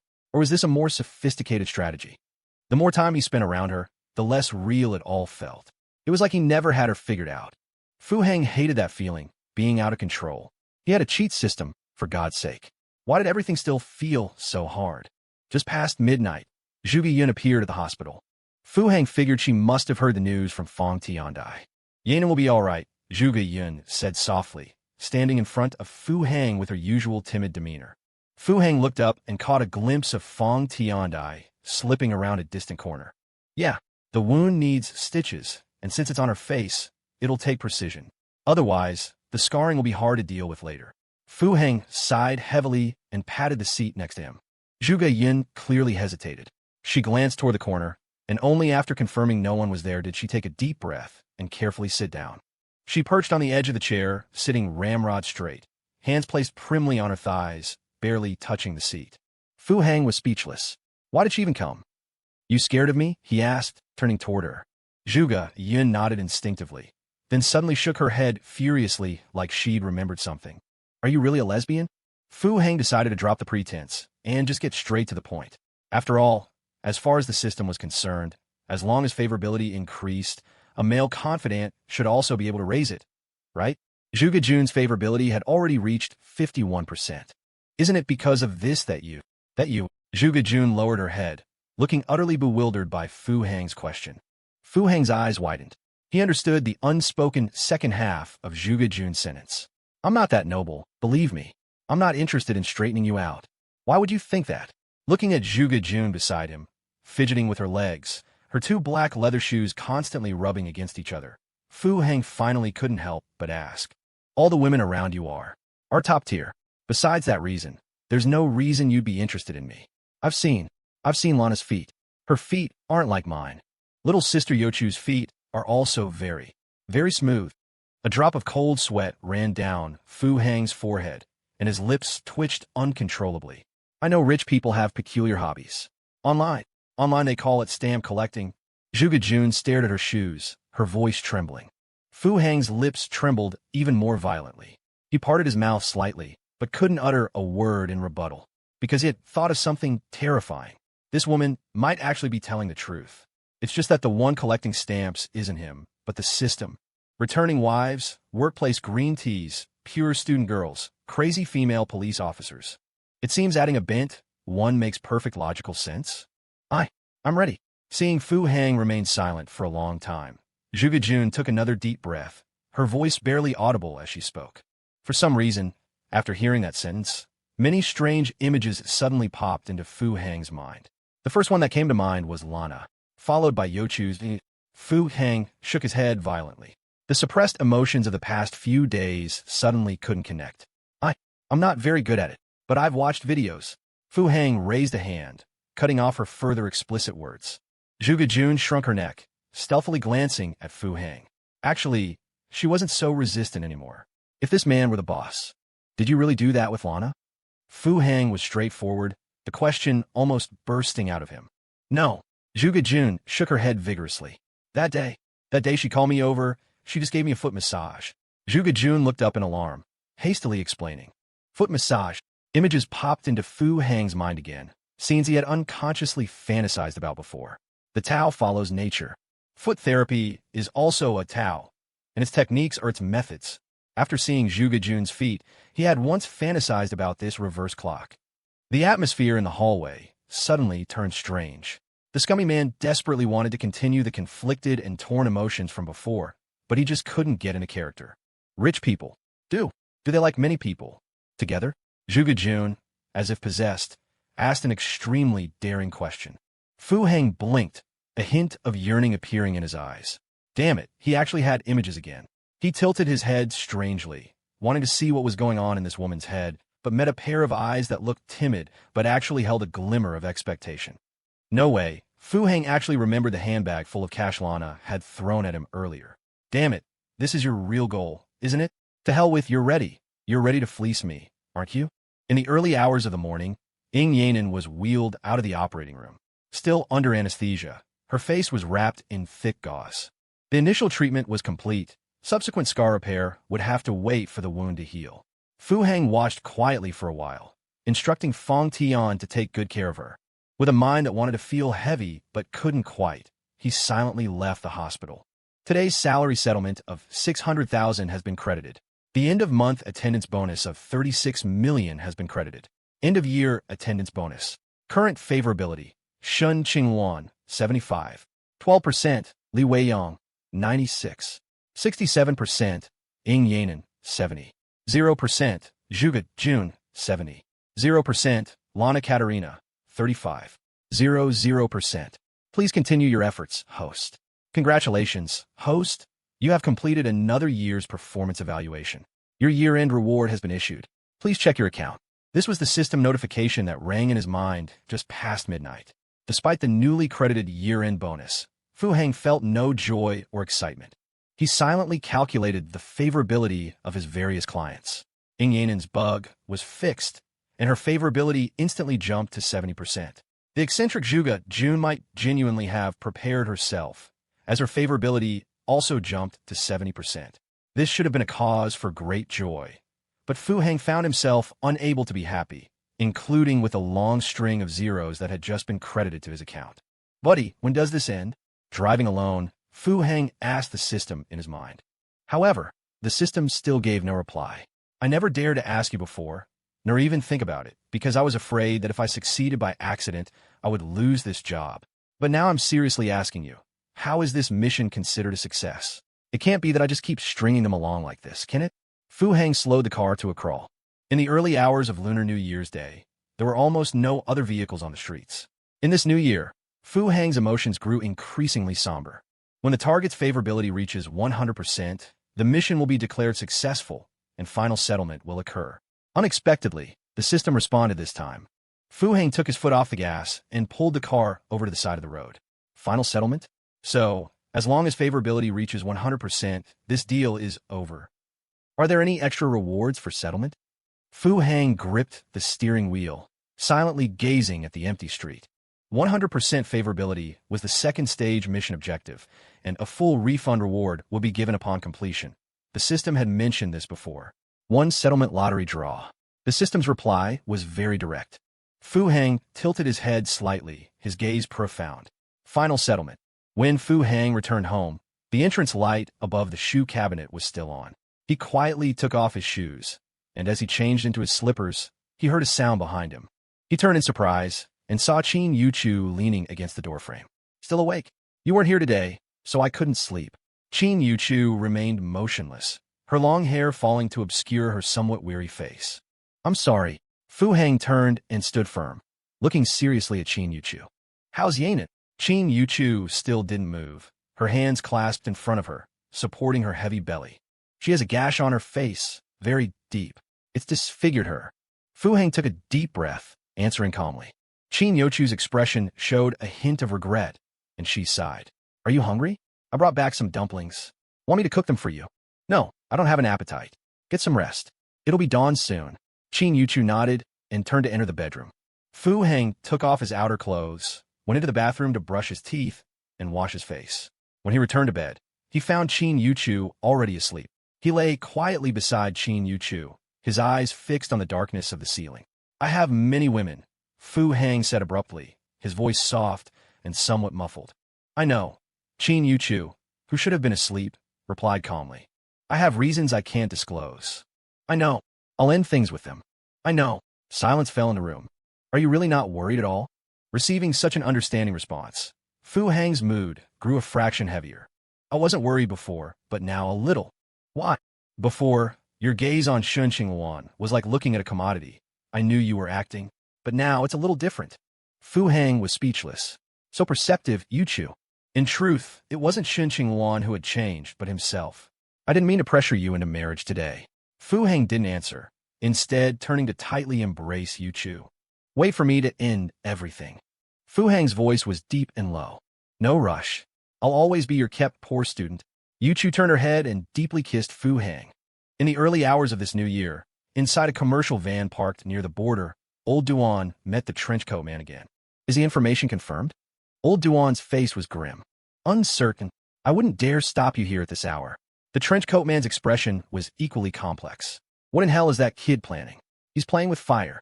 Old Duan bared his teeth, his expression horrifyingly fierce. In his hand was a stack of documents, and on top, conspicuously, was a photo of Lana. So, I'm also undecided whether or not to report this now. The trenchcoat man unbuttoned his collar, and to Old Duan's surprise, pulled a pack of cigarettes from his pocket. He actually kept a catfish at home?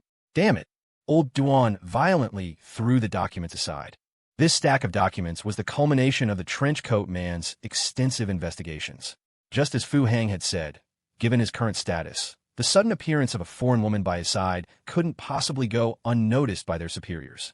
However, Lana's background information was incredibly complete, and despite their lengthy investigation, they couldn't uncover anything amiss. Even the team sent to protect Lana, who had been following her for so long, hadn't detected a single abnormality. Nevertheless, the cautious trenchcoat man, upon learning that Lana also lived in that community, secretly began to scheme. When Lana was out, he sent someone to infiltrate her residence, collect hair samples she had left scattered around her home, and conduct a genetic test.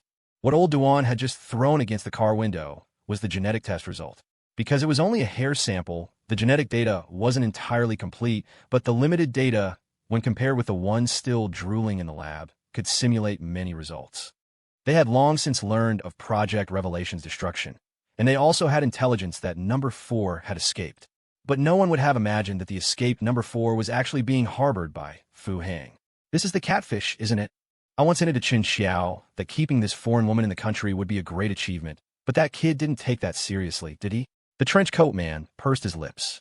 At the time, his meaning was, this foreign woman is a doctor of finance. Keeping her in the country would count as recruiting talent for the nation. Who knew this foreign woman would turn out to be a catfish? What's her objective? Old Duan's face grew even darker. I don't know. So far, she hasn't shown any hostility. Logically, she couldn't possibly be unaware of the people following her, yet she seems rather pleased by it. Logically, if she blew up Project Revelation, shouldn't she be considered a defector? Old Duan paused abruptly, his eyes brightening slightly. The trenchcoat man said nothing, quietly watching him. He had naturally thought of this point himself. Otherwise, he wouldn't have come to discuss it with Old Duan alone first. To put another way, that brat actually performed a meritorious service? Old Duan understood the look.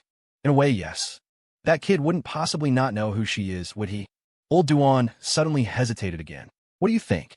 The trenchcoat man rolled his eyes, exasperated.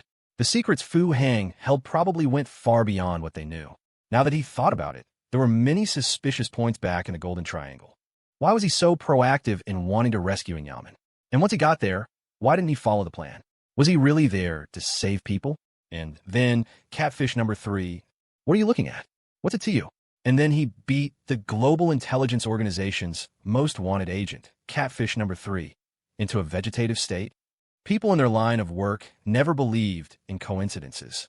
The trenchcoat man lit a cigarette and couldn't help but think of the movie The Crow that Fu Hang was preparing to film. A superhero? A rich playboy by day, dispensing justice by night?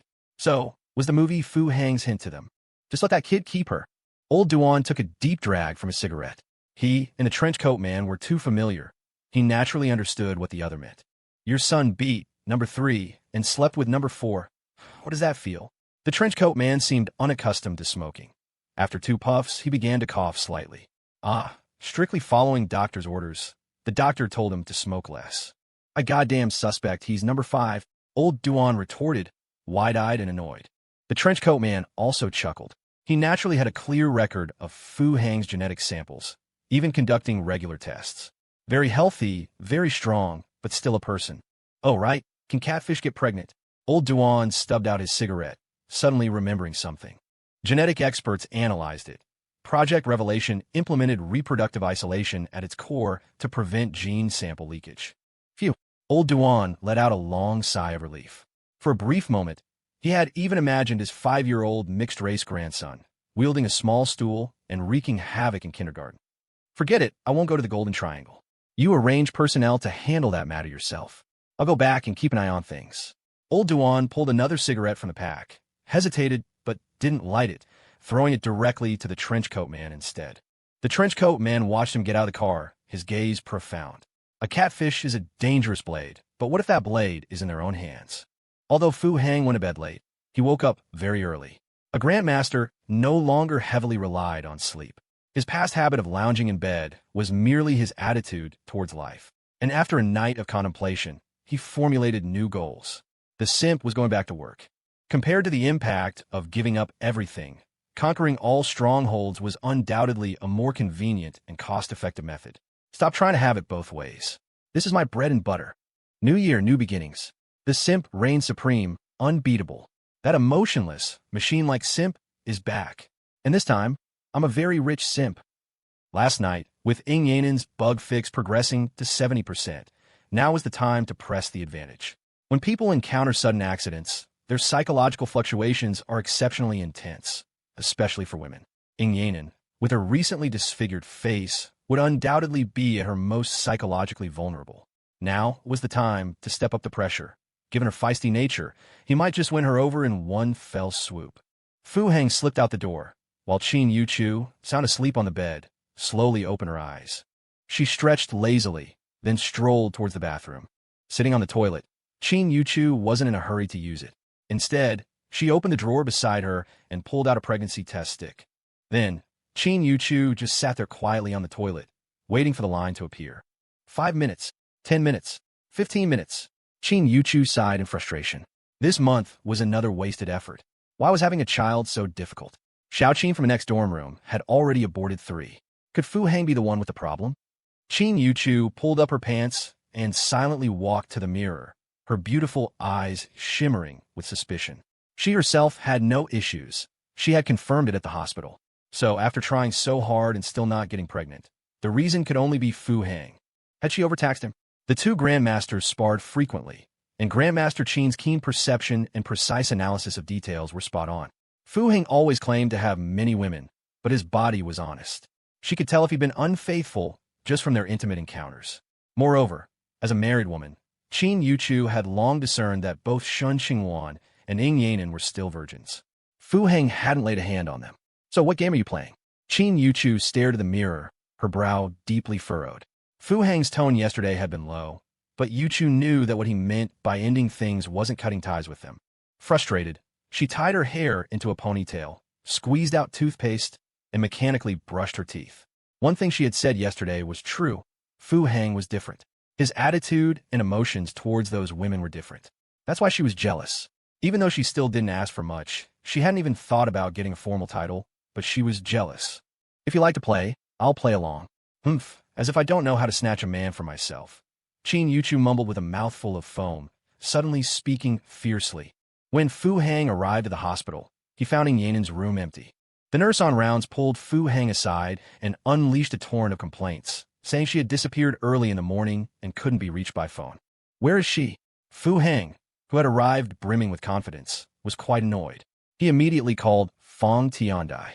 At the film set, of course. Fong Tiandai replied, as if it were obvious. The film set. Fu Hang's voice rose a notch. Fong Tiandai fell silent. He finally detected the anger in Fu Hang's tone. Explain to me why she's at the film set. She left the operating room at 2 last night.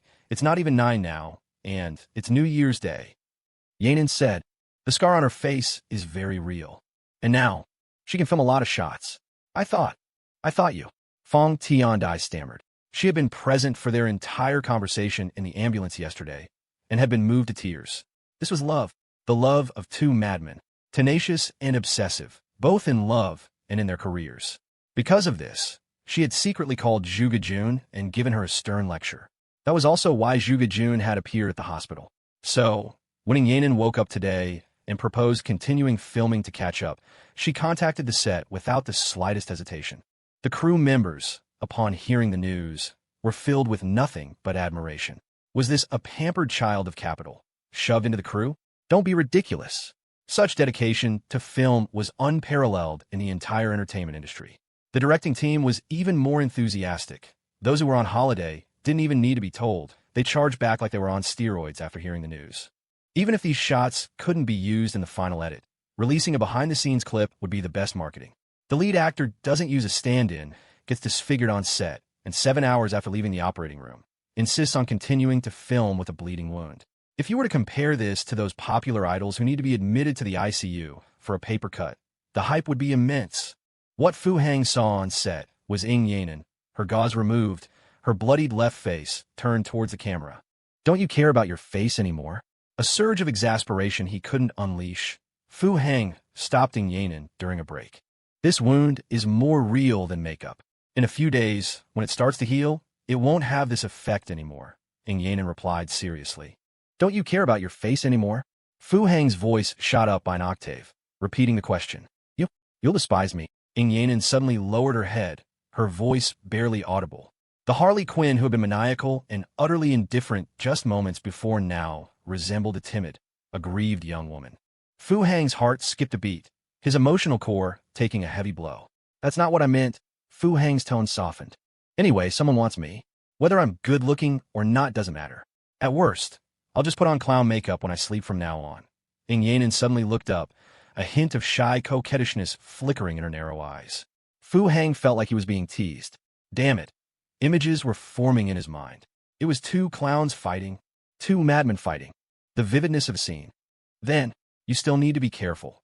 Fu Hang suddenly found himself unable to refuse. He even began to doubt himself again. Indeed, the ancients were right. Keep your song on your lips, your fist in your hand. One day, without practice, you'll know it. 2 days, your master will know it. 3 days, even the audience at a street show can tell. Was he really getting complacent? Forget Shen Qingluan. Now he couldn't even keep this feisty woman in line anymore. Ying Yanin stealthily raised her hand, grasped Fu Hang's palm, and scratched his palm. Before turning away, she even gave Fu Hang's index finger a firm squeeze. Watching Ying Yanin quickly throw herself back into work, Fu Hang was stunned. Did you seriously just squeeze my finger? Where did you learn these things?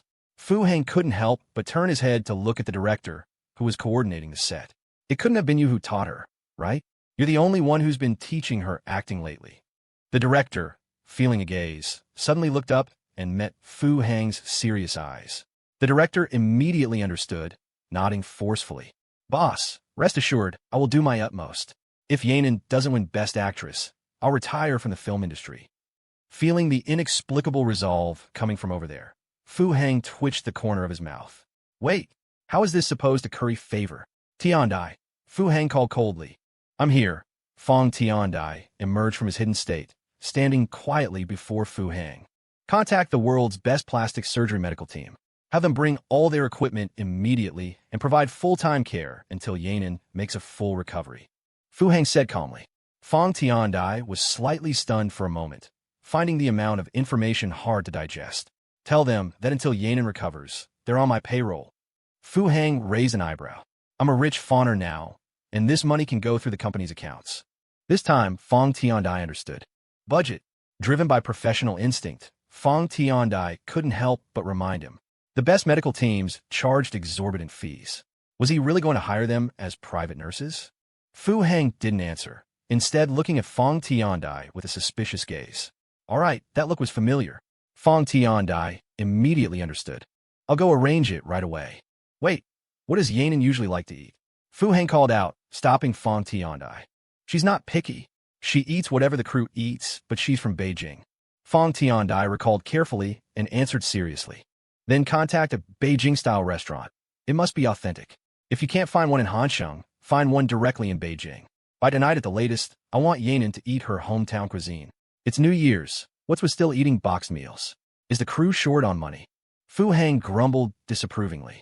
Understood. Fong Tiandai didn't hesitate and no longer asked about the budget. Fong Tiandai quickly left to arrange what Fu Hang had instructed. Fu Hang found a seat and quietly watched the busy scene. Behind him, a middle-aged woman secretly walked aside and made a phone call. Lowing, I have something to tell you. The middle-aged woman cupped the phone and whispered. Did you see Yanin? How is she? Is the injury serious? Don't worry. Take your time. I'll be there in 2 hours. I told you the entertainment industry wasn't good, didn't I? How long has it been? How did you get injured? You should also try to convince her. Lowing, the middle-aged woman couldn't help but interrupt the incessant chatter on the other end. What did he mean? Don't worry, take your time. Had he even listened to her? Our daughter is seriously injured. Lao Ying's voice on the phone suddenly grew more anxious. Her face was injured, but it's not too bad. The middle-aged woman hesitated, explaining in a low voice. This middle-aged woman was indeed Ing Yanan's mother, a high-ranking official's wife. She had rushed to Hanxing this morning. She had originally complained about Ing Yanan not being able to return home for the new year, and then, on New Year's Eve, there wasn't even a single call. Her phone was off. The elderly couple had been upset all night. This morning, she tried calling again, and it connected, but she learned of her daughter's injury. Ing was on duty last night, so the middle-aged woman hadn't wanted to disturb him and had flown over by herself first. Upon arriving at the set and seeing her daughter, the middle-aged woman was speechless for a long time, shocked by the disfigurement. But fortunately, coming from a special family, her perception of these things differed from that of ordinary families. She was broad-minded. Families like theirs didn't seek great wealth or status for their children. They only hoped their children could do what they truly loved. Seeing her daughter's transformation on set, especially her dedication to acting, she suddenly felt deeply gratified. With Lao Ying's way of raising a daughter, had she suffered fewer injuries from childhood to adulthood? Not to mention that time in the Golden Triangle, or getting shot recently while working as a police officer. As for injuring her face, what's the big deal? With technology so advanced now, post-injury plastic surgery wasn't a major problem.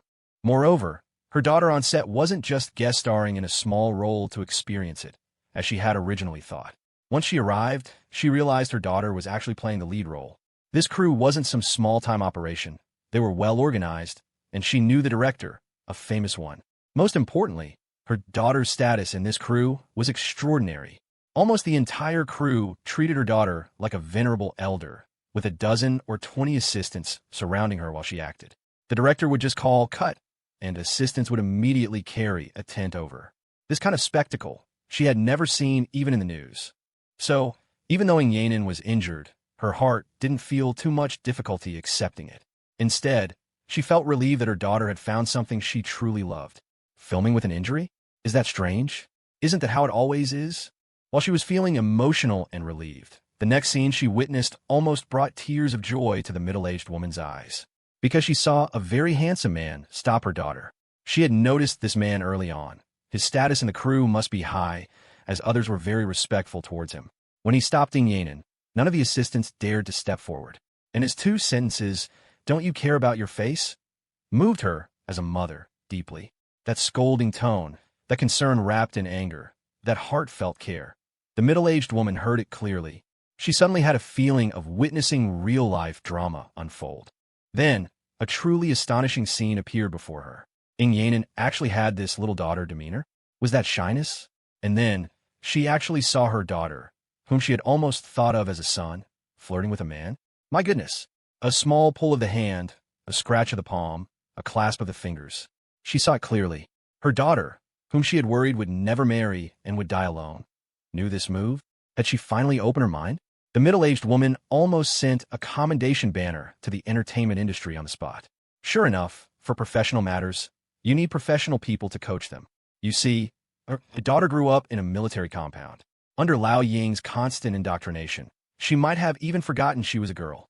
Not a single boy in the entire compound dared to look her straight in the eye. This power was built up by countless punches. In high school, a handsome young man sent her flowers, and she simply gave him an over-the-shoulder throw, sending both him and the flowers flying. The entertainment industry is indeed a melting pot.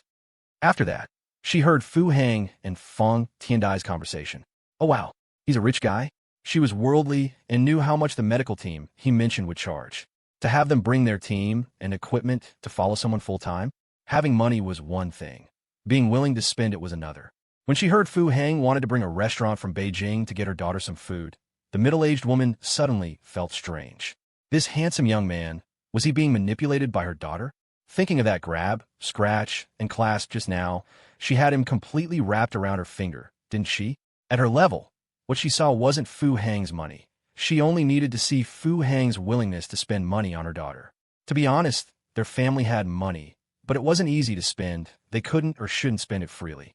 What made her happiest was that her daughter had finally opened her mind. That was why she was so eager to call Lauing. What exactly is going on with our daughter? Lauing on the phone was confused. He knew Yanan was injured and immediately drove over. Couldn't even wait for a flight. She's got a man wrapped around her finger. This young man looks decent and cares about Yanan. I think it's good. What? Lao Ing on the other end was clearly stunned. Wasn't she injured? Why are you talking about this? Wait, a man? You're not talking about Fu Hang, are you? Lao Ying's tone became strange. Fu Hang? You know him. He's really being kept by Fu Hang. Lao Ying instantly became furious. Kept? The middle-aged woman was momentarily startled, her mind reanalyzing the scene she had just witnessed. If this counted as being kept, I think it's good. The middle-aged woman hung up the phone and looked up, meeting a pair of scrutinizing eyes. A grandmaster's senses are incredibly sharp. Although the middle-aged woman was far away, Fu Hang hadn't intentionally listened. But when she uttered the words, kept woman, her voice had risen slightly. And those two words, due to someone, were particularly sensitive to Fu Hang. He had never seen this middle-aged woman before. Why was she on set? Judging by her attire and demeanor, she wasn't an ordinary extra or staff member. Could she be one of those so-called mama sans from the entertainment industry? Here to source talent for my crew? A chill gathered in Fu Hang's eyes. Sure enough, meeting Fu Hang's gaze, the middle-aged woman paused slightly, then offered a polite smile. After a moment of hesitation, she actually walked towards Fu Hang. Fu Hang remained expressionless, a faint smile gracing his lips. My blood was boiling, and then she walked right into it. Hello, you're Fu Hang, aren't you? The middle-aged woman's greeting was very courteous. Yes, that's me. What is it? Fu Hang raised an eyebrow, replying defiantly. His gaze swept over Bald Dragon, who was standing not far away. Bald Dragon instantly understood, taking 2 steps closer, entering striking distance. Oh, I'm Yanen's mother. The middle-aged woman was taken aback by Fu Hang's sudden hostility. After a slight hesitation, she decided to introduce herself first. Fu Hang's defiantly raised neck stiffened. Yanen's mother? For crying out loud. Is there a single parent who makes a normal appearance? My apologies, I didn't realize you were. Fu Hang's attitude did a complete 180-degree turn, mainly because he was preoccupied with figuring out how to butter up her daughter, and suddenly having the mother-in-law to be in his face made it hard to adjust his emotions on the spot. It's fine. Our first meeting was a bit abrupt. The middle-aged woman, with professional composure, extended her hand. Hello, Annie. How did you? Fu Hang quickly grasped her hand, holding it with both of his as if greeting a VIP. Yanen got injured, didn't she? I came to see her. The middle-aged woman showed no discomfort with Fu Hang's solemn handshake, accepting it calmly with a straight back. To be honest, when she went to supervise work, the people who received her always shook her hand this way. It was simply habit. My apologies, my fault, the crew didn't. Fu Hang's heart suddenly clenched, feeling extremely apologetic. Their daughter's face was disfigured, and now the parent had come to confront them. What's there to apologize for? Yanen told me it was an accident. It's work, after all. Who doesn't get injured? The middle-aged woman, however, seemed entirely unconcerned, waving her hand dismissively. At this, Fu Hang's emotions disconnected again. Do you even hear what you're saying? Who doesn't get injured at work? What kind of family is this? So, this situation with Tiger Girl is a family trait, isn't it? Is this a family where everyone's just naturally prone to injuries? Auntie, please rest assured, I will arrange the best medical team for Yanen's treatment. Fu Hang didn't know how to explain, so he could only repeatedly assure her. The middle-aged woman looked at Fu Hang with extreme satisfaction. This young man had considerable wealth, but none of the arrogance of those second-generation rich kids from the capital. From what Olding said, he knew this Fu Hang. It seemed she'd have to ask Olding about him thoroughly once he arrived. Moreover, at that very moment, the middle-aged woman suddenly thought. Her daughter's face was disfigured, yet Fu Hang showed not a hint of disdain. Logically speaking, such a man should place great importance on a woman's appearance, right? The different statuses led to vastly different ways of thinking. The more the middle-aged woman looked at Fu Hang, the more satisfied she became. Just as Fu Hang was about to say something more, his eyes narrowed. He saw several people approaching from outside the set, and leading them was the limping man. You damn limper, you finally showed your face. In an instant, that indignant feeling resurfaced. While he was out fighting battles to bring peace to the world, someone was secretly sabotaging him behind his back. This cursed limper had utterly malicious intentions. For his sordid purposes, he even sent out a 3-year-old child. Weren't you in the Golden Triangle?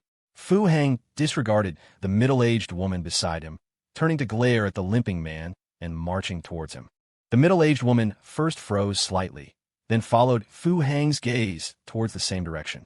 The limping man, who had been smiling, suddenly halted, did a complete 180-degree turn, and walked away. Fu Hang's steps, however, froze in place. He subtly turned his head to glance at the middle-aged woman beside him. An indescribable sense of unease rising in his heart. A grandmaster's senses are sharp. He precisely caught where the limping man's gaze had fallen. The limping man had been smiling while looking at him, with not a hint of guilt in his eyes. Pa! Then, when he saw the middle-aged woman beside Fu Hang, a flicker of surprise crossed his eyes. This surprise contained many emotions: astonishment, delight, sentimentality, recollection. Immediately after, the limping man said nothing, turning and walking away.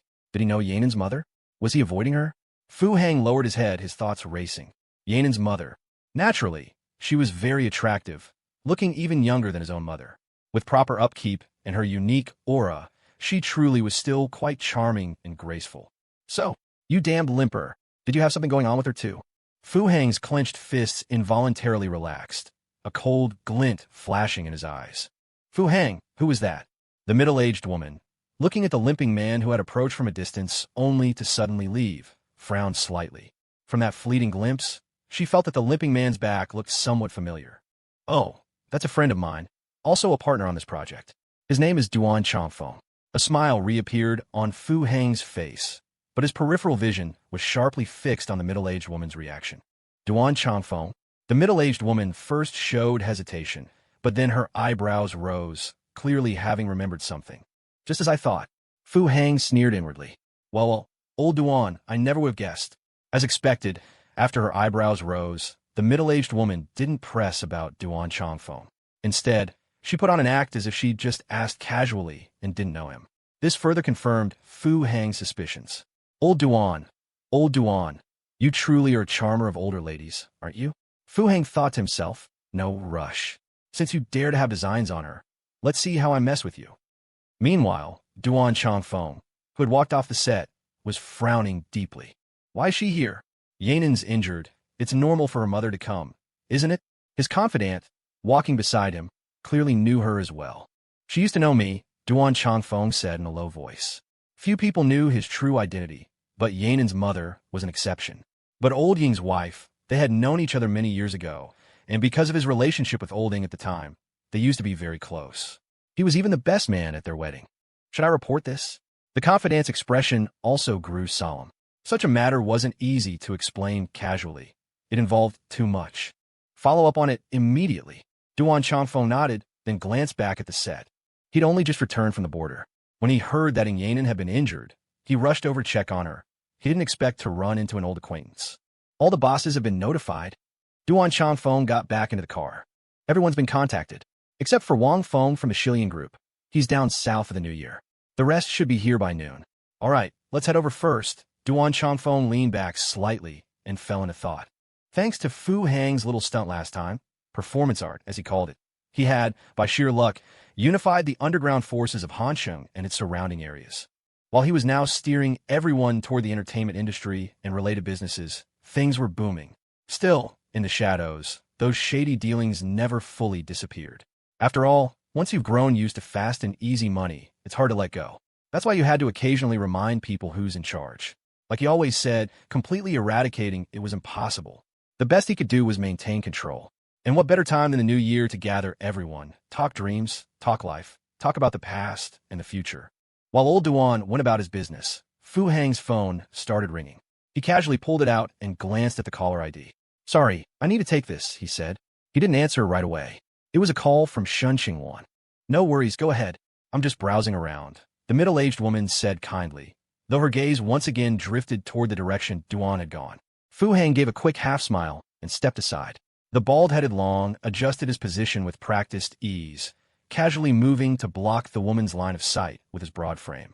Qingluan, Happy New Year! Shen Qingluan's voice was warm and cheerful. Happy New Year to you too, Fu Hang answered gently, quickly smoothing his tone. Is everything okay with the film crew? She hadn't asked anything last night when he left in a rush, but now her question showed genuine concern for his work. It's all fine now. Sorry about last night. I didn't even get the chance to properly have dinner with you. His voice was full of apology, deliberately emphasizing with you, not with you all. So how are you going to make it up to me? Shen Qingluan responded quickly, with no pretense or hesitation.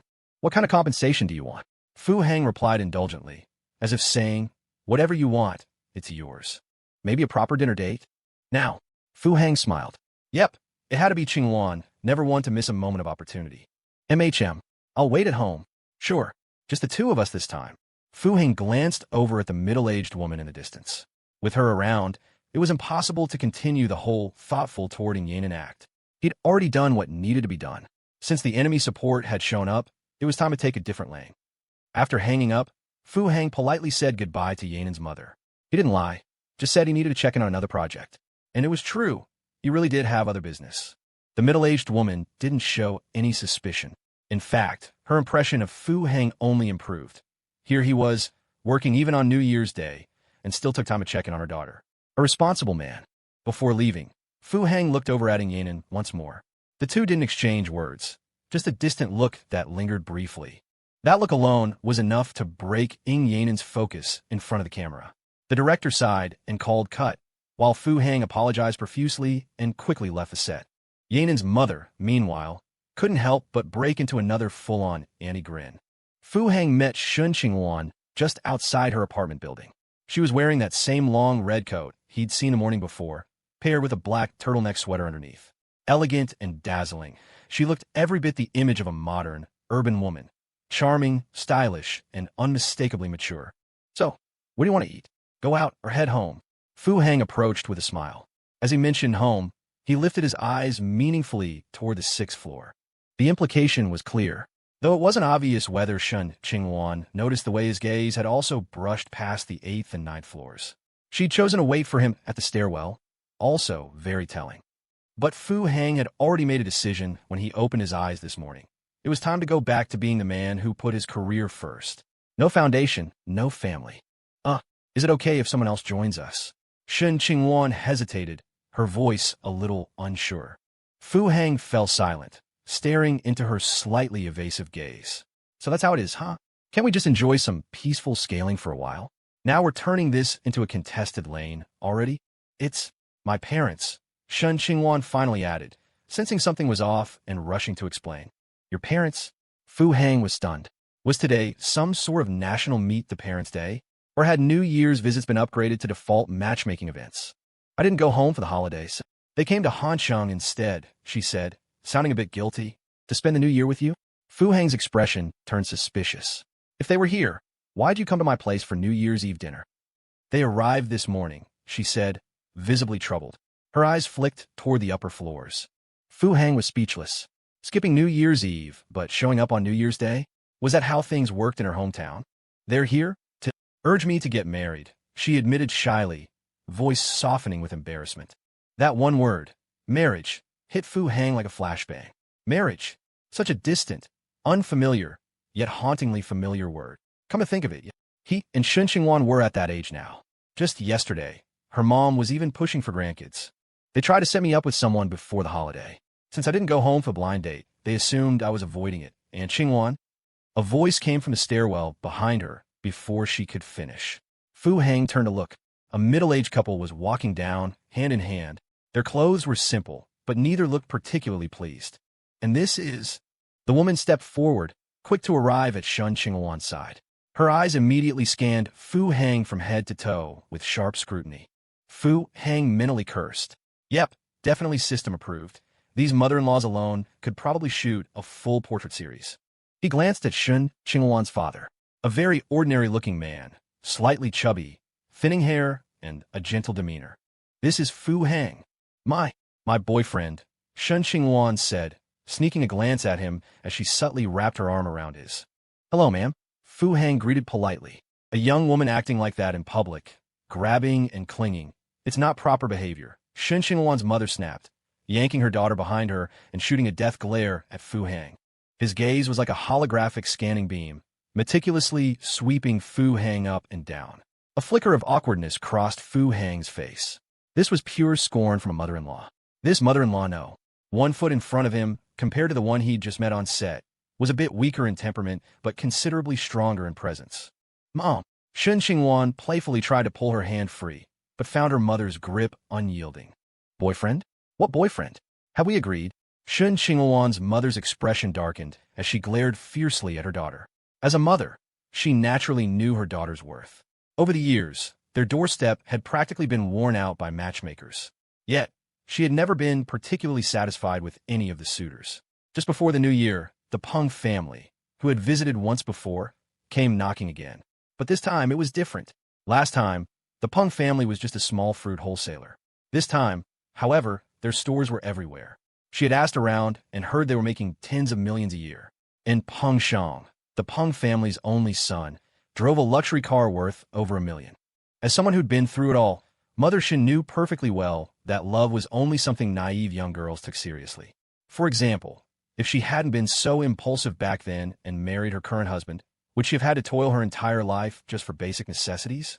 She was satisfied with Peng Shang, or rather, with the Peng family's background.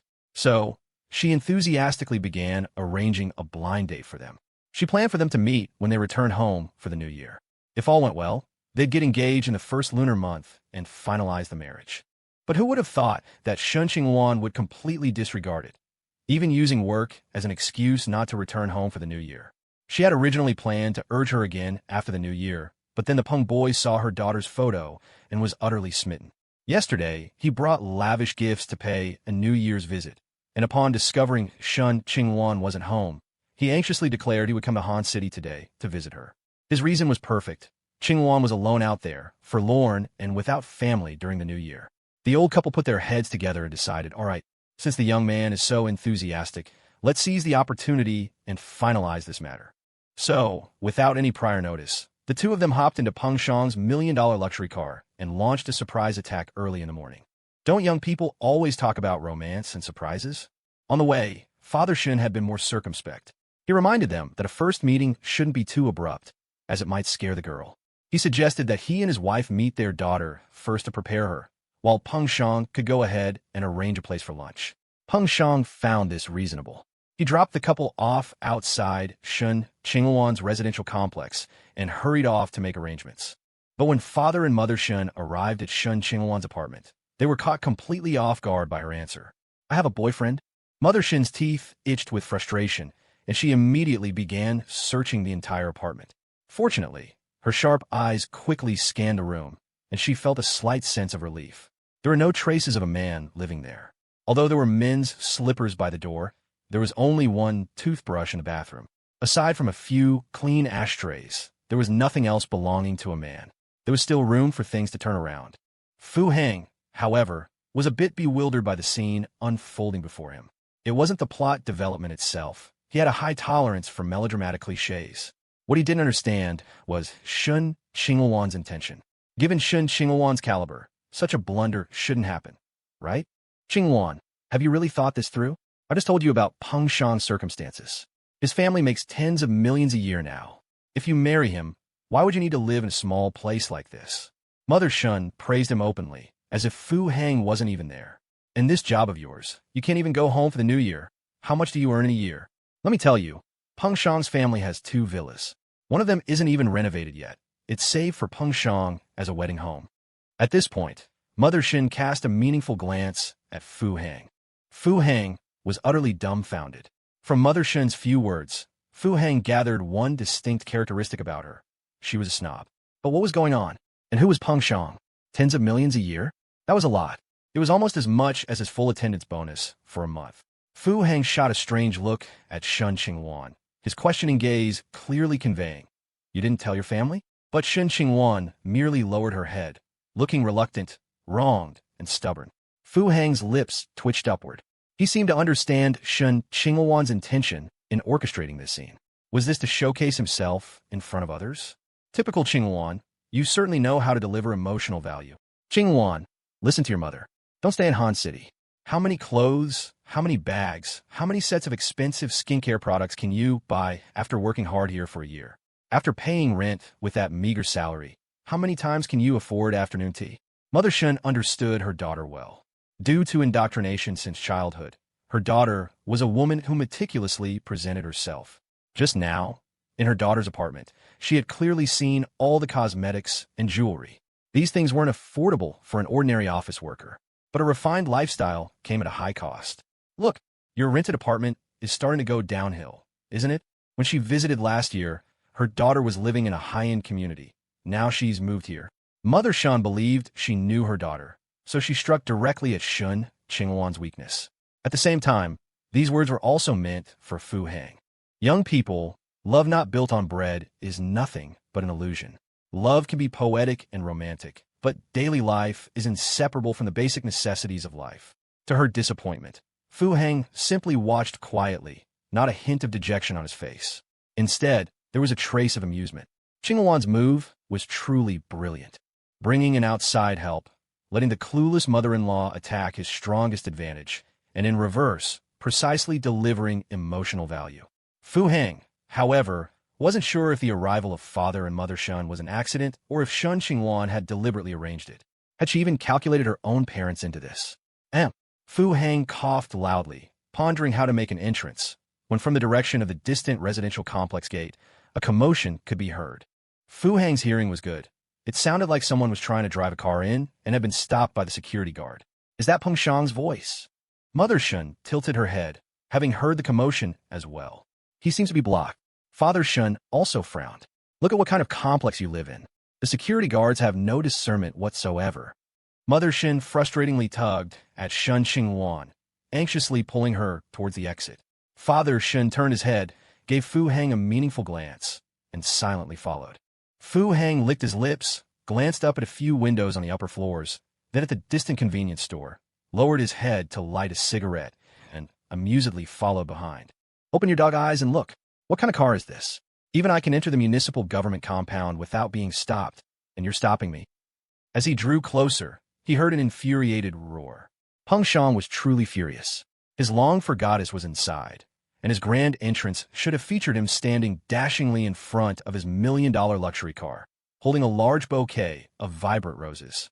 His white AMS leather shoes would subtly reflect the sunlight, and for this, he had specifically worn an off-white FSG leather jacket that perfectly matched the car's color. He understood the future mother-in-law's gaze. Her willingness to accompany him on New Year's Day was the best proof. Yet, with everything perfectly prepared, he was stopped outside the complex by a blind security guard. At first, feeling good because of happy events, Peng Shang didn't pay much attention. How many cars could these security guards recognize anyway? Arrogantly, he rolled down his window and tossed a pack of premium cigarettes to the guard. But then, a second surprise occurred. The tried-and-true door-opening cigarette, which always worked, wasn't even glanced at by the security guard, who didn't even raise a hand to catch it. It just ridiculously fell to the ground. Peng Shang's mood began to sour. These hand-on security guards have quite an appetite, don't they? He thought. But to avoid spoiling today's happy occasion, Peng Shang forcibly suppressed his anger, pulling $500 in cash directly from his wallet. In this day and age, anyone who still carried cash on them wasn't your average person. Open the gate. I'm here to pick up my girlfriend, Peng Shang said with a cold, arrogant gaze, his eyes narrowed. However, a third surprise emerged. Unauthorized vehicles are not permitted entry without the owner's permission. Please contact the relevant owner. After obtaining their consent, please exit your vehicle and register. The security guard replied meticulously, looking at Peng Shang as if he were an idiot. He completely ignored the bright red bills. Do you know this car? Do you know who you're offending? Peng Shang's anger could no longer be contained. A mere complex security guard? You dare to pull this on me? I gave you cigarettes. I gave you money. Are you taking advantage of my good nature? Peng Shang pushed open his door and stepped out, eyes wide, about to charge forward. However, another security guard in the booth heard the commotion and silently stood by the entrance. Their cold gaze made Peng Shang's heart tighten, instantly curbing his impulse. One-on-one, he felt that, being a regular at the gym, he could easily teach this insolent security guard a lesson. But 2 against 1 might be a bit much. After all, suffering an immediate loss wouldn't be worth it. Besides, it was New Year's, and he still needed to meet his goddess in his most dashing posture later. My girlfriend lives in there. Am I not an owner? Peng Shang stood by his car, his gaze malicious. I'll deal with you later, he thought. Your name isn't in the owner registry, and this license plate isn't registered with the complex, the security guard replied, still speaking formally and rigidly. You know all these owners? Peng Shang's temper flared up again. Are you deliberately making this difficult for me? With this car, I rarely encounter places I can't enter. In many places, security guards even salute me when letting me through. Yes, I know all of them, the security guard replied expressionless, his answer airtight. Then how can I get in? Peng Shang was so angry he almost laughed. You're trying to name your price, aren't you? Let's see what price you dare to quote. Please contact the relevant owner. After obtaining their consent, please exit your vehicle and register. The security guard repeated his earlier words, unmoved. Open your damn eyes and look. What kind of car is this? I can drive into the municipal committee compound without being stopped, and you're stopping me. Peng Shang? What's going on? Shen's mother rushed out of the complex first, anxiously walking over to Peng Shang. Shen Qingluan followed, half a step behind, first embarrassedly tugging at the corners of her mouth at the two security guards by the gate, her face full of apologetic smiles. The security guards returned a helpless look, then glanced at Fu Hang, who was approaching from behind. Fu Hang leaned casually against the gate, a cigarette dangling from his lips, watching the man shouting loudly outside the luxury car with a strange look. This is my love rival? How do I even say this? Where did Shen Qingluan find this nouveau riche? His ostentatious appearance would be too flashy even for a movie set. For some reason, Fu Hang suddenly missed Wang Haitao. Now that's what a rival should look like. Having to contend with this kind of person? It feels like a downgrade. The moment Peng Shang saw Shen Qingluan, his eyes went wide, and the drool at the corners of his mouth actually glinted in the sunlight. Qingluan, you. Hello. Peng Shang's breathing became uneven. When he saw her photos, he thought there must have been signs of Photoshop, but that her natural beauty wasn't bad, given the mother-in-law's looks. He never knew that the real person was even more beautiful than the photos, especially that festive bright red trench coat. In Peng Shang's eyes, it looked like Shen Qingluan was wearing a traditional red wedding dress, waiting for him to pick her up. And those long legs that the long trench coat couldn't fully conceal. The security here is quite strict. Sorry, Mom didn't tell me when you'd arrive. Shen Qingluan blinked her eyes, standing behind Shen's mother, and explained softly with her head down. Her gentle tone was like the strumming of zither strings under a willow tree on a warm afternoon. Fu Hang raised an eyebrow. Ah, familiar scent. Peng Shang was indeed completely captivated by her demure gaze and lowered head. But the cleverness in Shen Qingluan's words lay in subtly addressing the real issue. Peng Shang's anger was immediately redirected back to the security guards. Qingluan, if you ask me, let's just change complexes. If you want to stay in Handong for a short time, I'll buy you another house. This kind of property management side. Peng Shang wore a pained and indignant expression, conveying his utter contempt for the complex. They're also doing it for the safety of the owners. Shen Qingluan again looked apologetically at the security guards.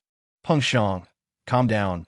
Don't stoop to their level. Shen's mother bent down and picked up the pack of cigarettes Peng Shang had thrown, which the guard hadn't taken. Safety? Just guarding the gate makes it safe? What kind of people live in a complex like this? Don't they even look at what kind of car this is? Someone who can drive a car like this would even bother with a complex like this. Peng Shang saw the pack of cigarettes, and his anger subtly flared up again.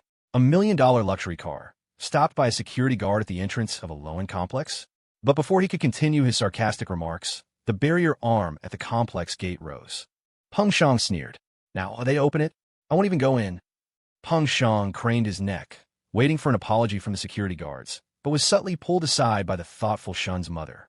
Peng Shang was momentarily stunned, seeing a dazzling blue supercar stop in front of him. Because Peng Shang's car was blocking the entrance, the passage was narrow, and the two cars were almost touching. Peng Shang's heart tightened in surprise. This came out of the complex? Holy crap, an FLL. Before Peng Shang could recover from his shock, the car window slowly rolled down. Aren't you guys going out to eat? Why are you blocking the gate? A blonde woman leaned out of the car. Fu Hang recognized the car. It seemed to be Shen Qingluan's new purchase. What about you? Shen Qingluan bent down, smiling as she greeted Lana. You guys aren't taking me? Am I supposed to freeload off people every day, especially during the new year? Lana rolled her eyes, glancing at Fu Hang in the rearview mirror. Shen Qingluan said nothing more, just waved with a smile, and Lana hit the gas, roaring away. Peng Shang's mouth hung open. This car at least $3 million conservatively, right?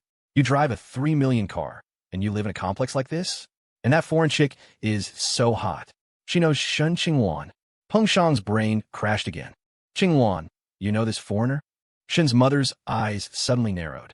Her daughter knew friends who drove cars like that. From their tone, it didn't sound like they were just neighbors. She lives opposite me. Her name is Lana, and she's the CEO's assistant at Hengyu Group. Peng Shang's forehead twitched.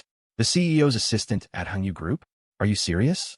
She lives in this kind of complex. However, before he could recover, the barrier arm at the gate rose again. This time, it was the famous GT900. Peng Shang quickly backed away without needing to be pulled, nervously watching the spot where the two cars would meet, terrified his own car would scratch the other. This car was featured on a luxury car website's homepage, worth $33 million. What scene are you two playing out? Qin Yuchu, wrapped in a padded jacket, poked her head out as the car window rolled down again. Her driving skills weren't as good as Lana's, so she didn't dare drive straight through that gap.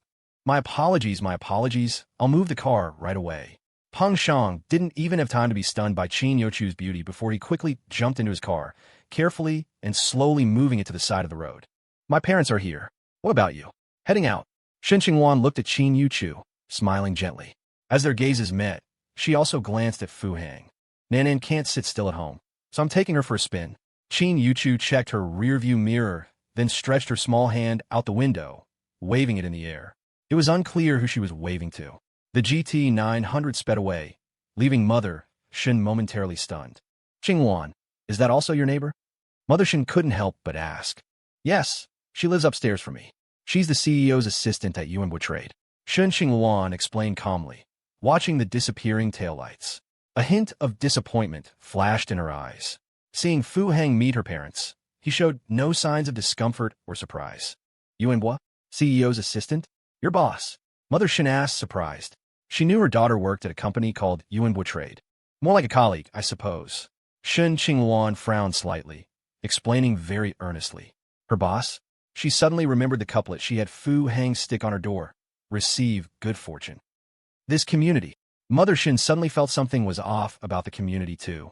She had observed it repeatedly when she came in. After all, her daughter lived alone here, so she naturally had to be attentive. The community was indeed ordinary, just a typical residential complex, not large, with only a few buildings. It was quite new, though. But, although the greenery was decent, the community had a small convenience store and a mahjong room. It didn't look high-end at all, and the apartment wasn't a large unit either. The one Shen Qingluan rented was only about 100 square meters.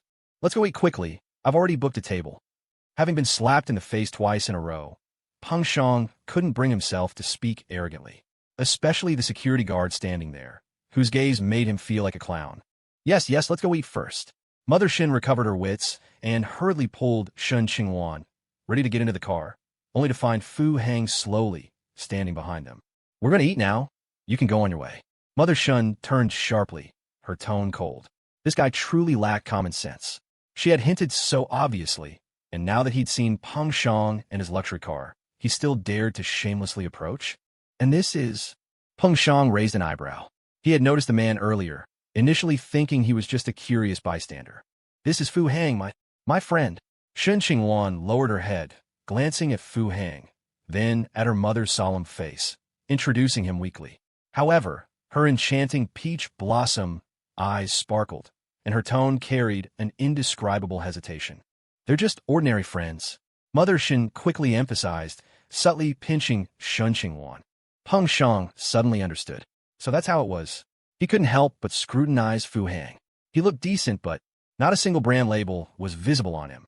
Did a guy dressed in what looked like bargain bin clothes deserve her? All right, you should go now. We're getting into the car. Mother Shen, fearing further complications, looked at Fu Hang impatiently. Hey, since he's a friend, why not have a meal together? Peng Shang, however, waved his hand, interrupting Mother Shen's urging. He wasn't afraid of people not recognizing quality, only of comparisons. Having just been annoyed by the security guard and losing face to 2 luxury cars, he desperately needed someone to provide emotional value, to highlight his status and worth as young Master Peng. Moreover, if he was Shen Qingluan's boyfriend, when else would be a better time to step on him, to make Shen Qingluan see the reality of society and the disparity between people? Of course, we'll have a meal. Uncle and aunt have come a long way. They should definitely be treated. What about you? Joining us? Fu Hang smiled gently. Buddy, I really didn't plan on bringing you along. Look at what you're doing. Stubbornly trying to join in. Oh, from the sound of it, you're planning to treat us. Peng Shang's eyes lit up. Brother, you're someone I can deal with. You already know how to dig a pit for yourself. Naturally, Fu Hang said, hands in his pockets, smiling casually. Today's New Year's Day. Where do you plan to take uncle and aunt to eat? Peng Shang lifted his chin, assuming a show-me-what-you-got stance. Fu Hang was taken aback. All right, it's New Year's Day. Not many restaurants are open today. He couldn't possibly take them to Haonan Street food stall, could he? Where were you originally planning to take uncle and aunt? Fu Hang asked kindly. Ha ha ha. Peng Shang suddenly burst out laughing. Wenbiyun, a 5-star hotel. Peng Shang barely managed to suppress his laughter. Then when Biyun it is. Fu Hang nodded. He had an impression of that five-star hotel. It seemed to be an industry controlled by the Qin family. His Yu Chu had cracked the head of the Qin family's young master there, and he had initiated Lana into... Ha. Peng Shang couldn't help but burst out laughing again. You don't seriously think you can just walk into an Biyun and get a table, do you? Peng Shang was smart. He didn't mention the price, only that reservations were needed. Shouldn't there be? They're open for business, and it's New Year's Day, so there shouldn't be too many guests. Let's go and ask. Fu Hang frowned, thinking for a moment. All right, then lead the way. Peng Shang found this guy truly amusing. Not only did he dig his own hole, he was even pouring water into it. He wondered if he'd bury himself next. Mother Shun and Father Shun exchanged glances, silently agreeing. They naturally saw through Peng Shang's intentions, but it suited them just fine. It was the perfect opportunity to let their daughter make a good comparison. However, when Mother Shen looked back at the community, her gaze held a hint of complexity. 2 luxury cars, 2 women, both friends of Shen Qingluan. Marrying Peng Shang wouldn't allow her to drive cars like those. Oh, right, my car only has 4 seats. Peng Shang suddenly looked troubled. This wasn't Peng Shang intentionally making things difficult. His car, including the driver's seat, indeed only had 4 seats. The back row consisted of 2 individual business class seats. Modern car manufacturers love to do things differently. Do you have a car? Shen Qingluan, who had been silent, suddenly asked an abrupt question. Fu Hang froze. I actually don't have a car right now. Fu Hang blinked. When he came back, he hadn't expected this situation, thinking it was New Year's, and he was just accompanying Shen Qingluan for a meal. He had let Baldy drive the LSLS away when they arrived at the complex. Lana drove Shen Qingluan's new 6 car away, and Yuchu drove the GT 900 away.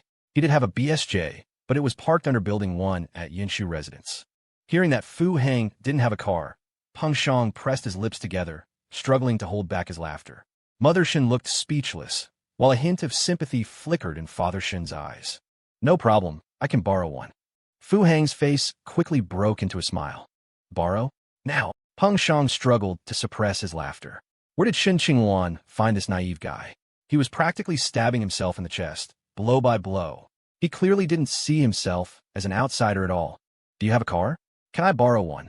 To his surprise, Fu Hang walked directly up to a stationary security guard nearby and asked earnestly. Ha. Peng Shang completely lost it.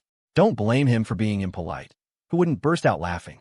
The security guard also looked utterly bewildered, a completely dumbfounded expression on his face. Hurry up, I'll be back after a meal. Fu Hang nonchalantly stepped forward and patted the guard's shoulder. It's a company car, drive slowly. Inside the guard booth, another security guard emerged, looking utterly resigned, holding a car key. But as he approached Fu Hang, he still hesitated, unsure whether to lend the car. This person had a record. His driver's license had even been revoked. The one he had now wasn't even obtained through normal channels. The guard's earlier words were serious. This car truly belonged to the company. If it got scratched or dented, it would be a huge hassle for him to explain. Writing reports was such a pain. It's New Year's. Do you really think I'd break it? Fu Hang snatched the car key. Peng Shang's eyes widened, but Fu Hang's movements were too quick. He didn't get a clear look at the key. All right then. We'll head over first and wait for you. Remember to wear a helmet. Peng Shang shouted cheerfully, gesturing for Father Shen and Mother Shen to get in the car. Shen Qingluan naturally prepared to go with Fu Hang, but Mother Shen yanked her to the front passenger door of the $1,000,000 luxury car and forcefully pushed her into the seat. It's quite cold out. You should ride in the car, Peng Shang said, offering a seemingly kind reminder. Thanks, Shen Qingluan said, turning her head to glance at him, a charming smile playing on her lips. That glance nearly stole Peng Shang's soul. This trip to Hansheng was absolutely worth it. Aunt Six was truly a great benefactor. From now on, all fruit from Aunt Six's family would be free. The car slowly started.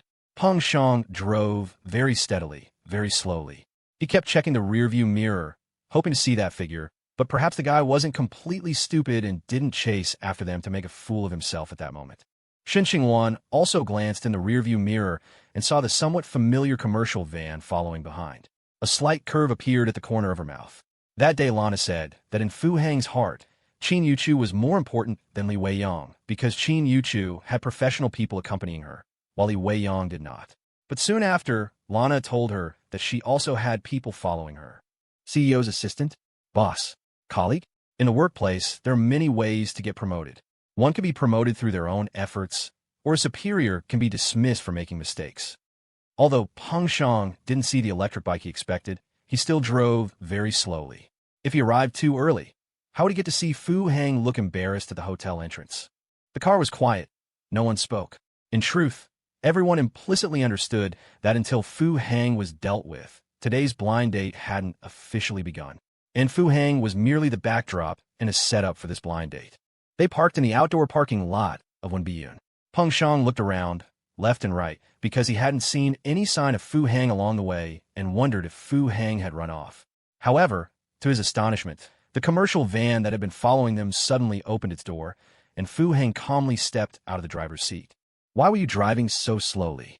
Fu Hang asked, standing beside the car with a suspicious look. "Where did you get this car?" Peng Shang asked, looking at the commercial van with a shocked expression. It wasn't a luxury car, but a vehicle like that would conservatively cost several $100,000. "I borrowed it, obviously." Fu Hang looked at Peng Shang as if he were an idiot. "From that security guard?"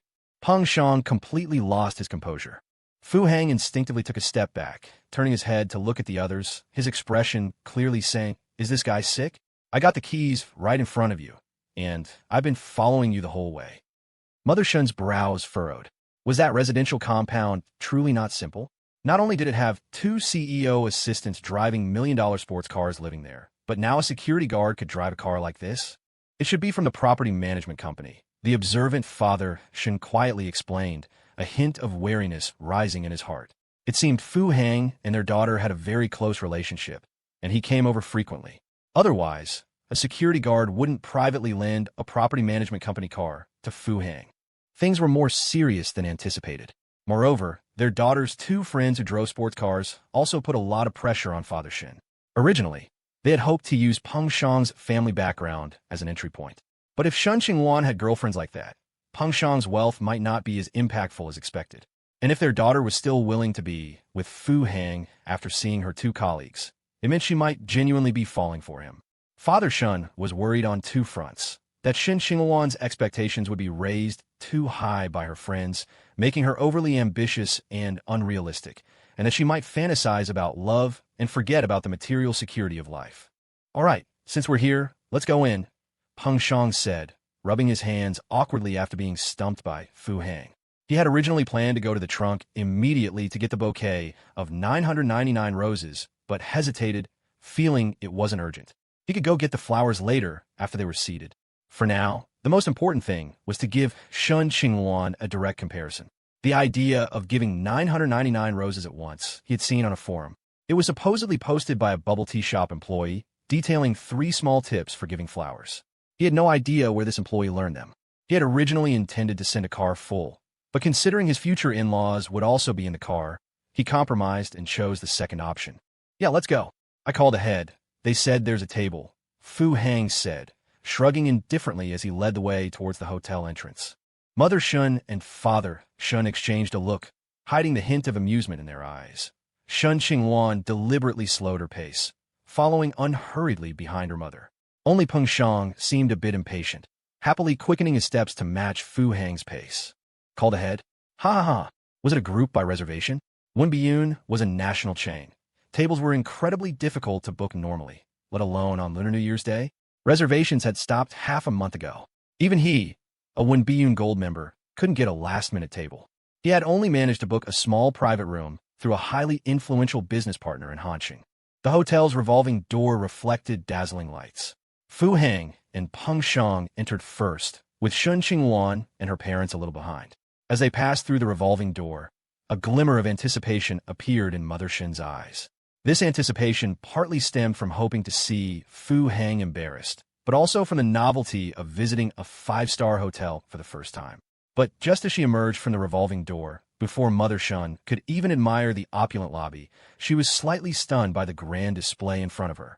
In the hotel lobby, 2 neat rows of people stood, dressed in uniforms that indicated they were hotel staff.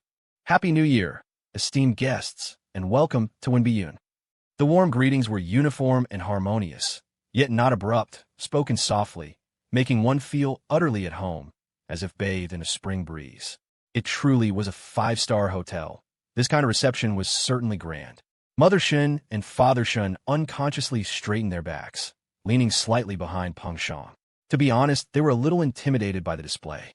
Peng Shang was momentarily stunned. He'd been to Wenbayan countless times back in his hometown, but he'd never seen anything like this.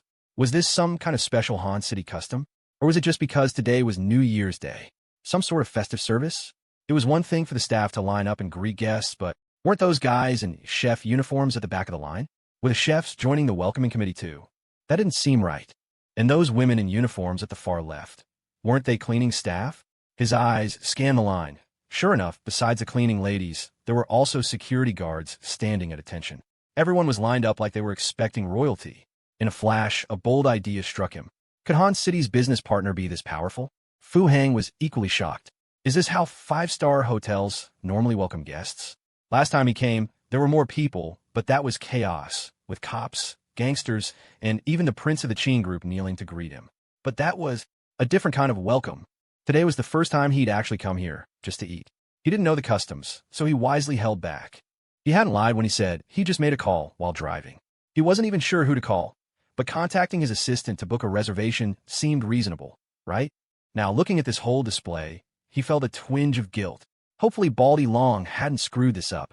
Aside from hiding behind him in a crisis, the guy's work was usually no worse than Xia Xiaofeng's. But Shen Qingluan saw something the others didn't. She quietly stepped behind Fu Hang, head lowered, heart stirring. That day, she had been standing upstairs, witnessing for the first time the man's hidden identity. 1,000 people bowing and greeting him as Big Brother. Even now, just remembering it made her pulse quicken. The hotel's duty manager for the day saw the group standing at the entrance and braced himself as he approached. If he had a choice, he'd have taken the day off. Of course, he recognized Fu Hang. He had witnessed the whole spectacle that day. It had felt like a movie. First, the young master from the capital had stormed in, ordering the hotel shut down for the day. As a mere manager, with the shareholders silent, he'd had no choice but to comply. Only later did he learn the real target that day was none other than the eldest daughter of the Qin family. Classic rich family drama. And the way that young lady had smashed that wine bottle on someone's head, it had left a deep impression. That kind of thing he'd only seen in gangster flicks. But what came after was even more surreal. The Qin family's son-in-law was even more ferocious than their daughter. Thousands of people had surrounded Wenbayan that day. And the cleanup? The chairman of Qin Group's board had shown up personally to apologize and stayed an entire week just to wait for this man to be free. The hotel manager's worldview had been shattered that day. There was always someone stronger out there. Honored guest, Mr. Fu, it's an absolute honor to have you with us. The manager stumbled over his words. Should he call him Big Brother? That felt presumptuous and rude. Son-in-law? That didn't feel right either. President Fu? Too distant. Since getting Baldy Long's call, the manager had been on edge. He was usually sharp and smooth-talking, but today he had no idea how to navigate this. You're being too kind, Fu Hang replied with a crooked smile, warily eyeing the man. What's with all this pomp? I almost didn't dare come in. Big brother-in-law? Was this guy serious? Is this how five-star hotels greet their guests? Or was he also from the Qin family, calling Qin Yuchuani? The manager nearly jumped. He'd clearly misfired with that greeting. He glanced behind Fu Hang and then spotted Shen Qingluan. His blood ran cold. Crap. Total misunderstanding. He suddenly remembered Baldy Long's instruction during the reservation. Family dinner. So this wasn't Qin Yuchu. A chill crept down his spine as his professional instincts kicked in. A big shot bringing his mistress out for a quiet meal. Of course, it had to be low-key. What the hell did I just orchestrate? Mr. Fu, you misunderstood. This is just our New Year's welcoming special at Wenbayan. We apologize if we startled you. As he spoke, he discreetly signaled behind his back. The welcome lineup got the message and swiftly dispersed in perfect order. Shen's parents didn't sense anything amiss, but Peng Shang did. Realization dawned, and his suspicions vanished. Ah, so it was just a New Year promotion. That made sense. He quietly took a step back and watched, waiting for Fu Hang's next move. All right, my friend, help me book a table, right? Fu Hang asked casually as the crowd melted away. Yes, of course. Right this way, the manager said, forcing a smile, though his eyes betrayed hesitation. Peng Shang grinned. Here we go. This guy really thinks just having a buddy make a call will score him a reservation at Wenbayan? Shen's parents exchanged glances and turned subtly toward Shen Qingluan, curious to see her reaction. No table. Fu Hang raised a brow. It's not that we don't have one, it's just... The manager glanced at Shen Qingluan and cursed Baldy Long in his heart. What kind of assistant doesn't explain things clearly? If he just said Fu Hang was dining with a friend and her family, it would have been fine. But he only said family dinner, so the assumption was that it was Qin Yuchu. Now what? How was he supposed to rustle up a low-key private room on such short notice? So is there a room or not? Fu Hang's tone sharpened, a flicker of irritation flashing in his eyes. Just as I thought, the Qin family's businesses are all run by nepotism. Even their managers suck. There is, the manager said through gritted teeth. We've saved Tian Room 1 for you. Peace and prosperity. Right this way. He gestured respectfully and led the way. Fu Hang shrugged, smiled at Shen Qingluan, and politely stepped aside to let her parents go first. There's really a room? Peng Shang was stunned. But when I called yesterday, they said nothing was available until after the new year. Peace and prosperity isn't normally open to the public, the manager explained, then subtly glanced at Fu Hang. Seeing no reaction, he relaxed slightly. Good.